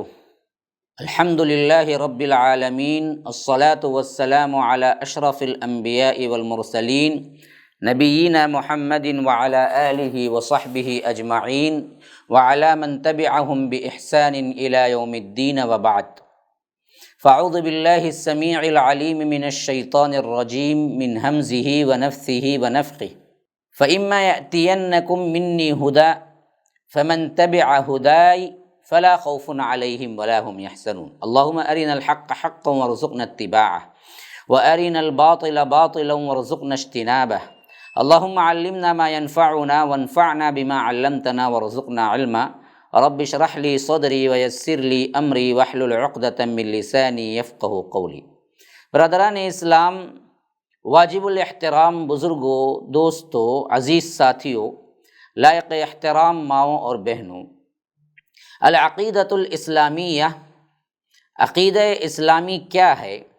اس عنوان کے تحت آپ کے سامنے اللہ کے رسول صلی اللہ علیہ وسلم نے جو صاف اور شفاف عقیدہ ہم کو دیا، بعد میں آنے والے گمراہ فرقوں نے اس عقیدے کے اندر کس طرح بگاڑ پیدا کیا، اور وہ کون سے راستے ہیں جن سے ان لوگوں نے بدعقیدگیاں پیدا کی، اور آج امت میں زیادہ تر کا عقیدہ غلط ہے، اور اللہ کے سلسلے میں وہ چیز جو نہیں ماننی چاہیے وہ مانتے ہیں، اور الہیت کے سلسلے میں صرف اللہ کو جو ماننا چاہیے اس میں غیروں کو بھی ایڈ کرتے ہیں، شریک کرتے ہیں۔ تو اس کو واضح ترین الفاظ میں آپ کے سامنے پیش کرنا اور اس پر حجت قائم ہو جانا، تاکہ باطل نظریات امت مسلمہ میں داخل نہ ہو، ایک چھوٹی سی کوشش و کاوش میں نے شروع کی ہے۔ اس اعتبار سے اس سے پہلے کا جو درس ہے اس میں میں نے آپ کو بتلایا تھا کہ اللہ تبارک و تعالیٰ نے ذات کے اعتبار سے ہمیں جو اطلاع دی ہے اس کو بغیر امیجن کیے ویسے ہی مان لینا، یہی اللہ کے رسول نے بھی دیا، صحابہ نے مانا، تابعین نے مانا، تابع التابعین نے مانا، منہج سلف کا یہی عقیدہ رہا۔ اب اس کے بدلے میں بعض گمراہ فرقے آئے، انہوں نے ان آیات سے مدد لی جس میں وہ معنی نہیں ہے، اللہ کی معیت کا، اللہ تبارک و تعالیٰ کے ساتھ رہنے کا، جو اللہ تبارک و تعالیٰ نے کئی جگہ اپنی معیت کا اظہار کیا، تو اس کو ذات کے اعتبار سے اللہ ہم سب کے ساتھ ہے کا معنی لے کر وحدت الوجود اور وحدت الشہود نامی کئی ایسے عقیدے بنائے جو کہ اسلام سے اس کا کوئی تعلق نہیں ہے، اور یہی عقیدے پرماننٹ 1000 سال سے زیادہ ہم امت مسلمہ میں رائج رہے، اور ہمارے بڑے اکابرین کتنے بھی بڑے ہو جائیں ان سب نے اس کی حمایت کی، اور اس کے ماننے والے جو اپنے آپ کو خدا تک کہہ بیٹھے ان سب کو یہ شیخ اکبر، بڑے ولی اللہ، اللہ کے بہت اہم اور مخصوص اللہ کے یہ لوگ بندے تھے، فلاں تھے بول کر آج تک ہمیں یہی پٹی پڑھائی جا رہی ہے۔ اب اس کی وضاحت اس واسطے ضروری ہے کہ جس نے کفر بکا، جس نے کیا ہے توحید کو مکمل طور پر ملیا میٹ کر دیا، ایسے بدبخت کو شیخ اکبر کہنا، ولی اللہ کہنا، جس نے بے حیائی کی بھی انتہا کر دی، ایسے شخص کو آپ بڑا مانتے ہیں، تو پھر تو اسلامی عقیدہ جو اللہ کے رسول نے دیا تھا وہ تو پامال ہو جائے گا۔ تو اس واسطے ہی میں نے مناسب سمجھا کہ اس میں بڑی تفصیل سے گفتگو کروں تاکہ کوئی پہلو تشنا نہ رہ جائے۔ تو میں آپ سے ان تمام دلائل کو اکٹھا کر کے سامنے رکھ دیا گزشتہ کے مضمون میں کہ اللہ کی معیت کا لفظ جہاں بھی آیا ہے وہاں مراد اللہ سے علم کے ساتھ معیت ہے، اللہ کی رحمت کے ساتھ معیت ہے، اور معیت کے اعتبار سے، ساتھ رہنے کے اعتبار سے اللہ اپنے مخصوص بندوں کے لیے خاص رحمتوں کا نزول کرتا ہے۔ ایک معیت وہ ہے جو علم کے اعتبار سے سب کے ساتھ اللہ تبارک و تعالی ہے، یعنی دیکھ رہا ہے۔ اب یہ بگاڑ کہاں سے شروع ہوا، کیسے شروع ہوا، اس کو سمجھنے کے لیے ضروری ہے کہ ہمیں کچھ باتوں کو اصولی اعتبار سے سمجھ لینا چاہیے۔ اللہ نے جب انسان کو دنیا میں اتارا تو جہاں اس کی بھوک پیاس اور اس کے خواہشات اور اس کے صنفی جذبات، اس کی تکمیل کے لیے خوراک، پانی اور اس کے جوڑے کا انتظام کیا، ویسے ہی اس کے روحانی اور اخلاقی جتنے بھی اس کی خواہشیں ہو سکتی ہیں اس کی بھی تکمیل کے لیے ایک واضح نظام بھی بنا کر دیا۔ کس کو پوجنا ہے، کیا عبادت کرنا ہے، کیسے عبادت کرنا ہے، صرف کھانے پینے کا شعور نہیں دیا بلکہ اس کے ساتھ ساتھ مذہبی اعتبار سے، اس کے اخلاقی اعتبار سے، اس کی روحانی اعتبار سے۔ کیوں؟ جسم کا جو تعلق ہے روح سے، یاد رکھیے اسی سے تو انسان زندہ ہے، خالی جسم خوراک کا مسئلہ نہیں ہوتا۔ انسان زندہ ہے تو اصل میں جسم اور روح کے مرکب کا نام ہی اصل میں کیا ہے؟ انسان ہے۔ اگر انسان مر جاتا ہے تو جسم تو ویسے ہی رہتا ہے، پھر بھی ہم کہتے ہیں کہ وہ چلے گئے۔ کون چلے گئے؟ جسم تو یہیں پڑا ہوا ہے، ابھی دفن بھی نہیں ہوا، لیکن کیا چلی گئی؟ روح چلی گئی۔ تو یہ بہت اہم تعلق ہے دنیا میں روح اور جسم کا۔ تو جسم کی تکمیل کے لیے، جسم کی غذا کے لیے جتنی چیزیں ضروری تھی، اللہ نے رب ہونے کی حیثیت سے جہاں اس کی تکمیل کی، تو کیا آپ اللہ کو یہ دوش دیں گے نعوذ باللہ کہ روحانی اعتبار سے کیا ضرورتیں تھے اللہ نے وہ نہیں دی؟ یاد رکھیے جیسے اس کے لیے اللہ نے پورے کے پورے لوازمات رکھے، روح کی جو ضرورت تھی ہماری وہ سب کے سب بھی اللہ تبارک و تعالی نے نظام تعمیر کر کے دے دیا ہمیں۔ کہ ذکر کیسے، عبادت کیسے، اس تمام چیزیں تمہارے لیے کوئی نئی چیز بنانے کی ضرورت ہی نہیں تھی۔ تو جہاں جہاں جب جب بھی انبیاء آئے یہی سکھا کر گئے کہ اللہ کس سے راضی ہوتا ہے، تمہاری روحانی تربیت کیسی ہونی چاہیے۔ اسی واسطے جب سب سے پہلا انسان اس دنیا میں قدم رکھا وہ خود نبی تھے، وہ خالی انسان نہیں تھے، اللہ نے انہیں نبوت سے سرفراز کیا تھا اور ان پر یہ وحی اتار کے ہی دراصل کیا ہے بھیجا کہ فَإِمَّا يَأْتِيَنَّكُم مِّنِّي هُدًى، تو ہم دراصل کیا کریں گے؟ ہدایتیں دیتے رہیں گے تمہارے لیے، دنیا میں ہماری ہدایتیں آتی رہیں گی۔ فمن تبع ہدائی، جو کوئی ان ہدایتوں کی پیروی کرے گا، لا خوف علیہم ولا هم یحزنون، اس کے لیے کوئی خوف بھی نہیں ہوگا، اس کے لیے کوئی رنج بھی نہیں ہوگا، اس کے لیے ایسی زندگی ہم نے دی ہے۔ یا تو ایک معنی اس کا جنت کا ہے، ایک معنی کیا ہے دنیا میں بھی ہم ایسی زندگی اس کو دیں گے جس میں وہ غم اور خوف سے بے پرواہ ہو کے زندگی گزارے گا۔ تو جس طرح انسان کو عقل و شعور سے نوازا گیا، اسی طرح وجدان جو کہ اندر کا ایک شعور ہوتا ہے اس سے بھی سرفراز کیا گیا، جسے قلبی کیفیت بھی کہہ لے سکتے ہیں، جس کا نام لے کر ان بدبختوں نے کیا کیا؟ اللہ ہونے کا بھی دعویٰ کیا صوفیوں نے۔ حالانکہ شریعت کے مخالف کوئی قلبی کیفیت بنتی ہے تو وہ دراصل ہرگز بھی اللہ کے نزدیک پسندیدہ نہیں ہے۔ تو بعض باتیں ایسی ہوتی ہیں جن کو عقل کی کسوٹی پر تجربہ اور مشاہدہ کر کے نہیں اعتبار کیا جا سکتا، لیکن انسان کا دل اس کی صحت پر شہادت دیتا ہے کہ یہ ہے۔ اس کی مثال یوں سمجھیے کہ اللہ تعالیٰ نے موت کے بعد کی زندگی کے ثبوت میں نیند کو بطور تمثیل پیش کیا ہے، کیونکہ ان دونوں میں بہت ہی قرابت اور بہت ہی قدر مشترک چیزیں پائی جاتی ہیں، اور ساتھ ہی انسان کو یہ تنبیہ بھی فرمائی ہے کہ جو خدا انسان کو نیند دے کر دوبارہ اٹھاتا ہے بھلا وہ مرنے کے بعد زندگی کیوں نہیں عطا کر سکتا؟ ہاں، اللہ یتوفی الانفس حین موتها واللتی لم تمت فی منامها فیمسک التی قضی علیہا الموت ویرسل الاخری الی اجل مسمی۔ تو نیند جو دیتا ہے وہ بھی کیا ہے؟ ایک موت ہی کی زندگی تھی، اللہ اس کو پھر اٹھا دیتا ہے۔ تو اسی طرح اللہ تبارک و تعالی کسی کو مار کر دوبارہ اٹھا دینا کون سی بعید ذقل بات ہے؟ تو یہ تمثیل عقل اور تجربے کی کسوٹی پر پورا نہیں اترتی، پوری سمجھ عقل میں آئے گی نہیں آئے گی، لیکن باوجود پھر بھی انسان کے دل میں اس کی شہادت، اس کی صحت باقی رہتی ہے، یعنی دل کہتا ہے کہ یہ بالکل صحیح ہے کہ ایسا جب دنیا میں ہوتا ہے ہماری زندگی کے ساتھ تو دوبارہ اٹھنا بھی بالکل صحیح ہے۔ مکمل طور پر اس کی سمجھ تو نہیں آ رہی ہے، لیکن اس کی کیفیت قلب کے اندر ہمیں دراصل یہ شہادت دے رہی ہے صحت کے ساتھ، یعنی اس کو ہم مانتے ہیں، صحیح سمجھتے ہیں۔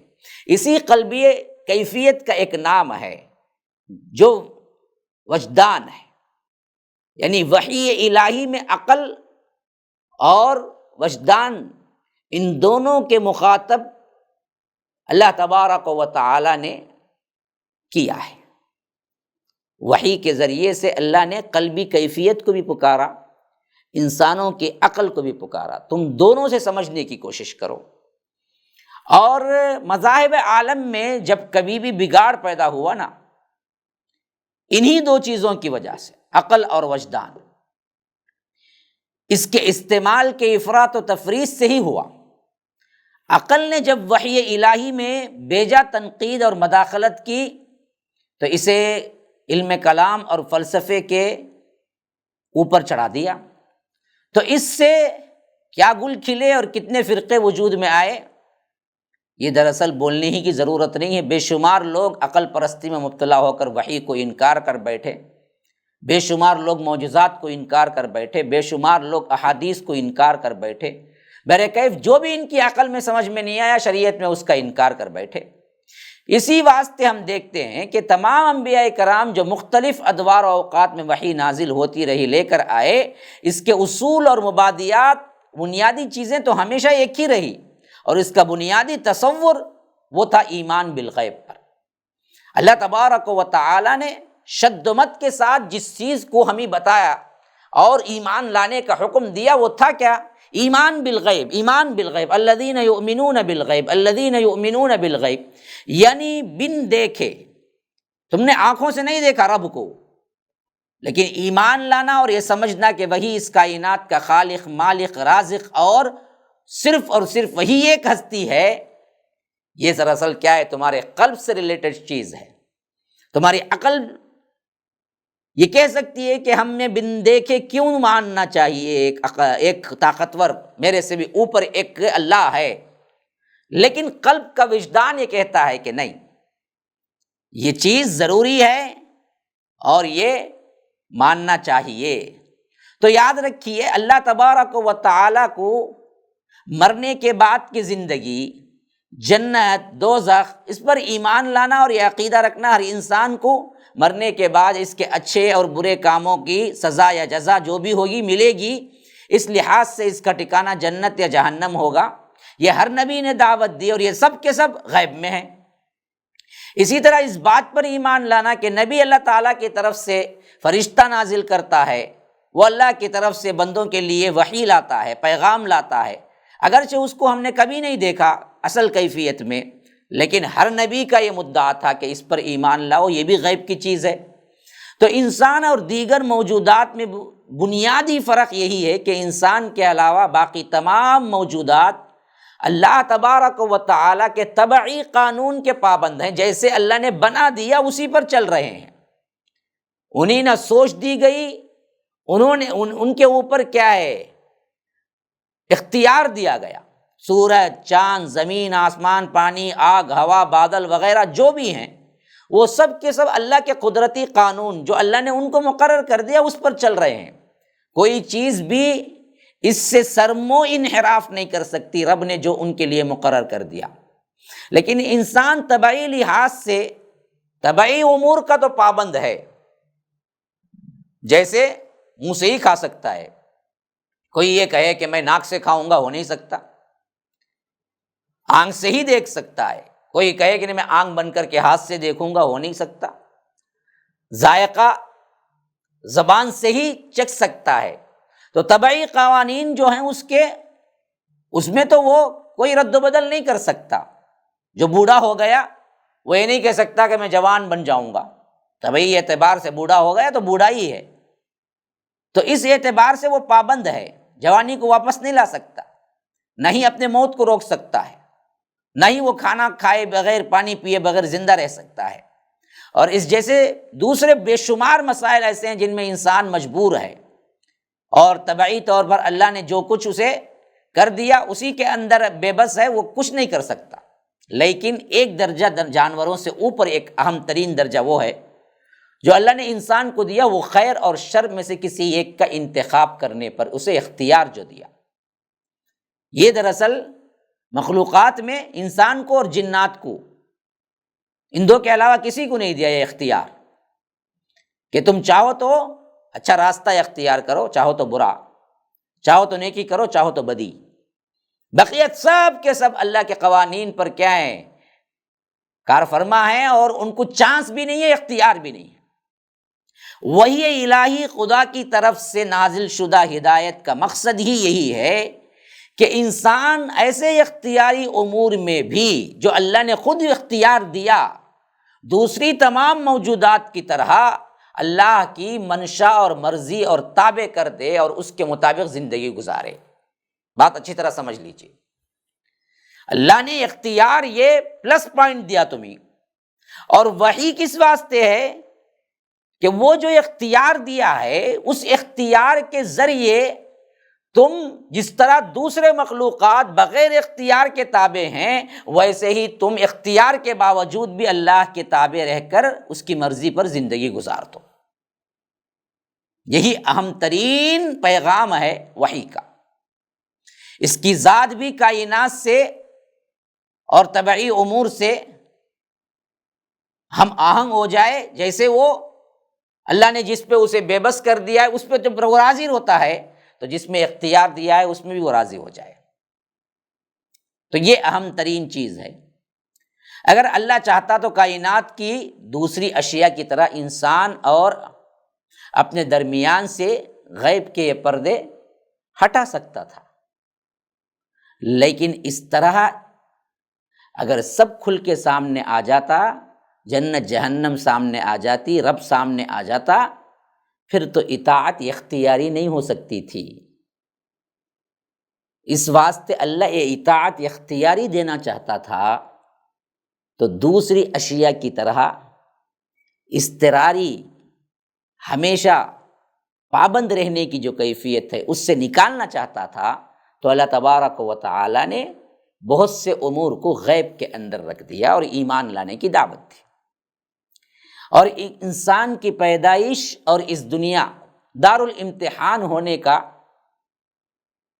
قرار دے کر اللہ تبارک و تعالی نے بھیجا. اگر سب ظاہروں کے سامنے آ جاتا تو پھر اس دنیا کو دار الامتحان کہنا ہی بے مقصد ہو جاتا. تو ایمان بالغیب اور وحی الہی کا فائدہ ہی یہ ہے کہ انسان کہ مادی اور روحانی تقاضوں میں کچھ اس قسم کا حسین امتزاج پیدا کر دیتا ہے جس پر عمل پیرا ہو کر انسان روحانی منازل طے کرتا ہوا دنیا و آخرت کی کامیابیوں اور کامرانیوں سے بھی ہمکنار ہوتا ہے، اور مرنے کے بعد وہ تمام چیزوں کا اپنی آنکھوں سے مشاہدہ کر لیتا ہے جس پر وہ مرنے سے پہلے بغیر دیکھے ایمان لایا. یہی اصل میں اللہ رب العالمین ایمان بالغیب کی دعوت دینے سے مراد ہے. اب تاریخی طور پر آپ دیکھیں کہ اگر آپ تاریخ کا مطالعہ کریں گے تو معلوم ہوتا ہے کہ مذہب کا بگاڑ جب بھی ہوا اس کی ابتدا ہمیشہ مقدس اور نیک آرزوئیں سے ہی شروع ہوئی. انسان کی فطرت ہے کہ وہ اپنے لیے بھلائی کے تصور سے کبھی سیر نہیں ہوتا، اور اس بھلائی کو جلد از جلد حاصل کرنے کی کوشش بھی کرتا ہے. ان تمام باتوں کا نتیجہ یہ ہوا کہ انسان نے سوچا جو باتیں ہم آخرت میں مشاہدہ کرتے ہیں ہمیں کسی نہ کسی طرح ان چیزوں کا پورا یا تھوڑا بہت مشاہدہ اس دنیا ہی میں ہو جائے تو کیا ہی بہتر ہوگا۔ حالانکہ یہ کیفیت، یہ سوچنا ہی غلط تھا اس کا، لیکن یہیں سے دراصل کیا ہے، یہ بدعقیدگیاں شروع ہوئی۔ جن باتوں کو رب تعالیٰ نے غیب قرار دیا اور ایمان لانے کی دعوت دی، اس پر انسان نے یہ سوچنا شروع کیا کہ وہ غیب کیوں ہیں، اس کا کچھ مشاہدہ ہم اس دنیا ہی میں کر لینے میں کیا حرج ہے۔ اس طرح اس نے ٹیڑھا راستہ اختیار کرنے کا سوچا اور غیب کے پردوں کو دور کرنے کے لیے کوششیں شروع کر دی، اور اس نے یہ بھی سوچا کہ اس راہ میں سب سے بڑی رکاوٹ وہ غیب کے مشاہدات جو رب نے ایمان لانے کی دعوت دی ہے، یہ جسم ہے، کیونکہ جسم سے الگ روح ہوگی تو بہت سے مشاہدات اس کے سامنے آ جائیں گے نا مرتے ہی۔ تو اس نے سوچا کہ اس جسم کی وجہ سے ہی اصل میں یہ تمام مشاہدات رکے ہوئے ہیں، تو لہٰذا اس جسم کے لذتوں سے چھٹکارا پایا جائے اور روحانی منازل طے کیا جائے، یہاں تک کہ ہم اس دنیا کے اندر ہی وہ مشاہدات رب کو دیکھ لیں جو ہمیں آخرت میں ملنے والی ہے۔ یہیں سے ابتدا ہوئی رہبانیت اور طریقت کی۔ ہمارے اندر طریقت کا نام دیا گیا، جبکہ عیسائیوں نے اسے رہبانیت کا نام دیا، بس فرق اتنا ہی ہے۔ ہمارے صوفیوں نے، بدعقیدہ لوگوں نے کیا کیا، بھائی تم سب لوگ جو ہو نا وہ شریعت کو مانتے ہو، تمہارا حد بہت کم ہے، تمہاری سوچ بہت کم ہے، تو عوام کے لیے شریعت ہے، ہم جیسے لوگوں کے لیے، اللہ والوں کے لیے طریقت ہے، تو طریقت کی راہ میں آؤ۔ اور یہی بدبختی عیسائیوں میں ہوئی، جب انہوں نے اس کی تلاش میں حد سے آگے بڑھے تو انہوں نے تورات پر چلنے کے بجائے انہوں نے بھی یہی نعرہ بلند کیا کہ ہمارے لیے رہبانیت کی راہ ہے، حالانکہ رب نے صاف ارشاد فرمایا کہ وَرَهْبَانِيَّةً ابْتَدَعُوهَا مَا كَتَبْنَاهَا عَلَيْهِمْ إِلَّا ابْتِغَاءَ رِضْوَانِ اللَّهِ كَمَا رَعَوْهَا حَقَّ رِعَایَتِهَا فَآتَيْنَا الَّذِينَ آمَنُوا مِنْهُمْ أَجْرَهُمْ وَكَثِيرٌ مِّنْهُمْ فَاسِقُونَ۔ سورہ حدید کے اندر 57-27 آیت نمبر، فرمایا انہوں نے لذات سے کنارہ کشی اختیار خود کی اور ایک نئی بات خود نکالی جس کا ان کو ہم نے حکم نہیں دیا تھا، مگر انہوں نے اپنے خیال کے مطابق اللہ کی خوشنودی حاصل کرنے کے لیے آپ ہی ایسا کر لیا۔ یعنی غلط نیت نہیں تھی ان کی رہبانیت سے، اچھی نیت تھی، ہم نے ان پر نہیں لکھا، انہوں نے خود رکھ لیا غاروں میں زندگی گزارنے کو، عورت سے دور رہنے کو، لذات دنیاوی سے دور رہنے کو، اپنے جسم کو تکلیف پہنچانے کو، خود انہوں نے سمجھ لیا یہ اللہ کی خوشنودی کی خاطر ہے۔ پھر جیسا ان کو بننا چاہیے تھا اس کو نباہ بھی نہیں سکے، اس پر پورے بھی اتر، کیونکہ فطرت کے خلاف انسان نہیں جا سکتا ہے، تو ان کے چرچ زنا کے اڈے بن گئے۔ تو اس طرح کیا ہے، جو لوگ ان میں سے ایمان لائے ان کو تو ہم نے ان کا اجر دیا، لیکن ان میں سے اکثر لوگ، زیادہ تر تو کیا ہیں، فاسق ہیں، اکثر راہب فاسق ہیں اور اکثر طریقت والے فاسق ہیں۔ تو یہ بات بڑی واضح طور پر سورہ حدید میں رب نے فرمایا کہ اصل میں بات کیا تھی، دین طریقت کی بہت سی باتوں پر اس میں روشنی آ گئی۔ لذات دے یا کر دنیاوی لذات کو یا شادی کو یا وہ جذبات جو اللہ نے رکھے لیکن جائز بنا کے رکھے، وحی کے مطابق نہیں، اپنی عقل کے مطابق سمجھ کے بدعت کی، اور ان کے اپنے خیال کے مطابق وہ اللہ کے لیے خوشنودی حاصل کرنا چاہتے تھے، لیکن حالانکہ فی الواقع وہ رب کی خوشنودی کا طریقہ نہیں تھا، ہوتا تو ضرور نبی بتا دیتے، تاہم انہوں نے کیا کیا، اپنی طرف سے ایجاد کر لیا۔ اور یہی روش یہود نے بھی اختیار کی، اس سے پہلے نصارہ سے کئی گروہوں میں بٹے، اور یہی مسلمان بعد میں آگے چل کر۔ تو دنیاوی تعلقات سے بیزاری اصل میں شریعت کے مزاج کے موافق نہیں ہے۔ شریعت نے جن معاملات کو دنیا میں جائز رکھا، ان چیزوں کے ساتھ دنیا میں زندگی گزارنا، یہی انبیاء کا اصول، انبیاء کی دعوت رہی۔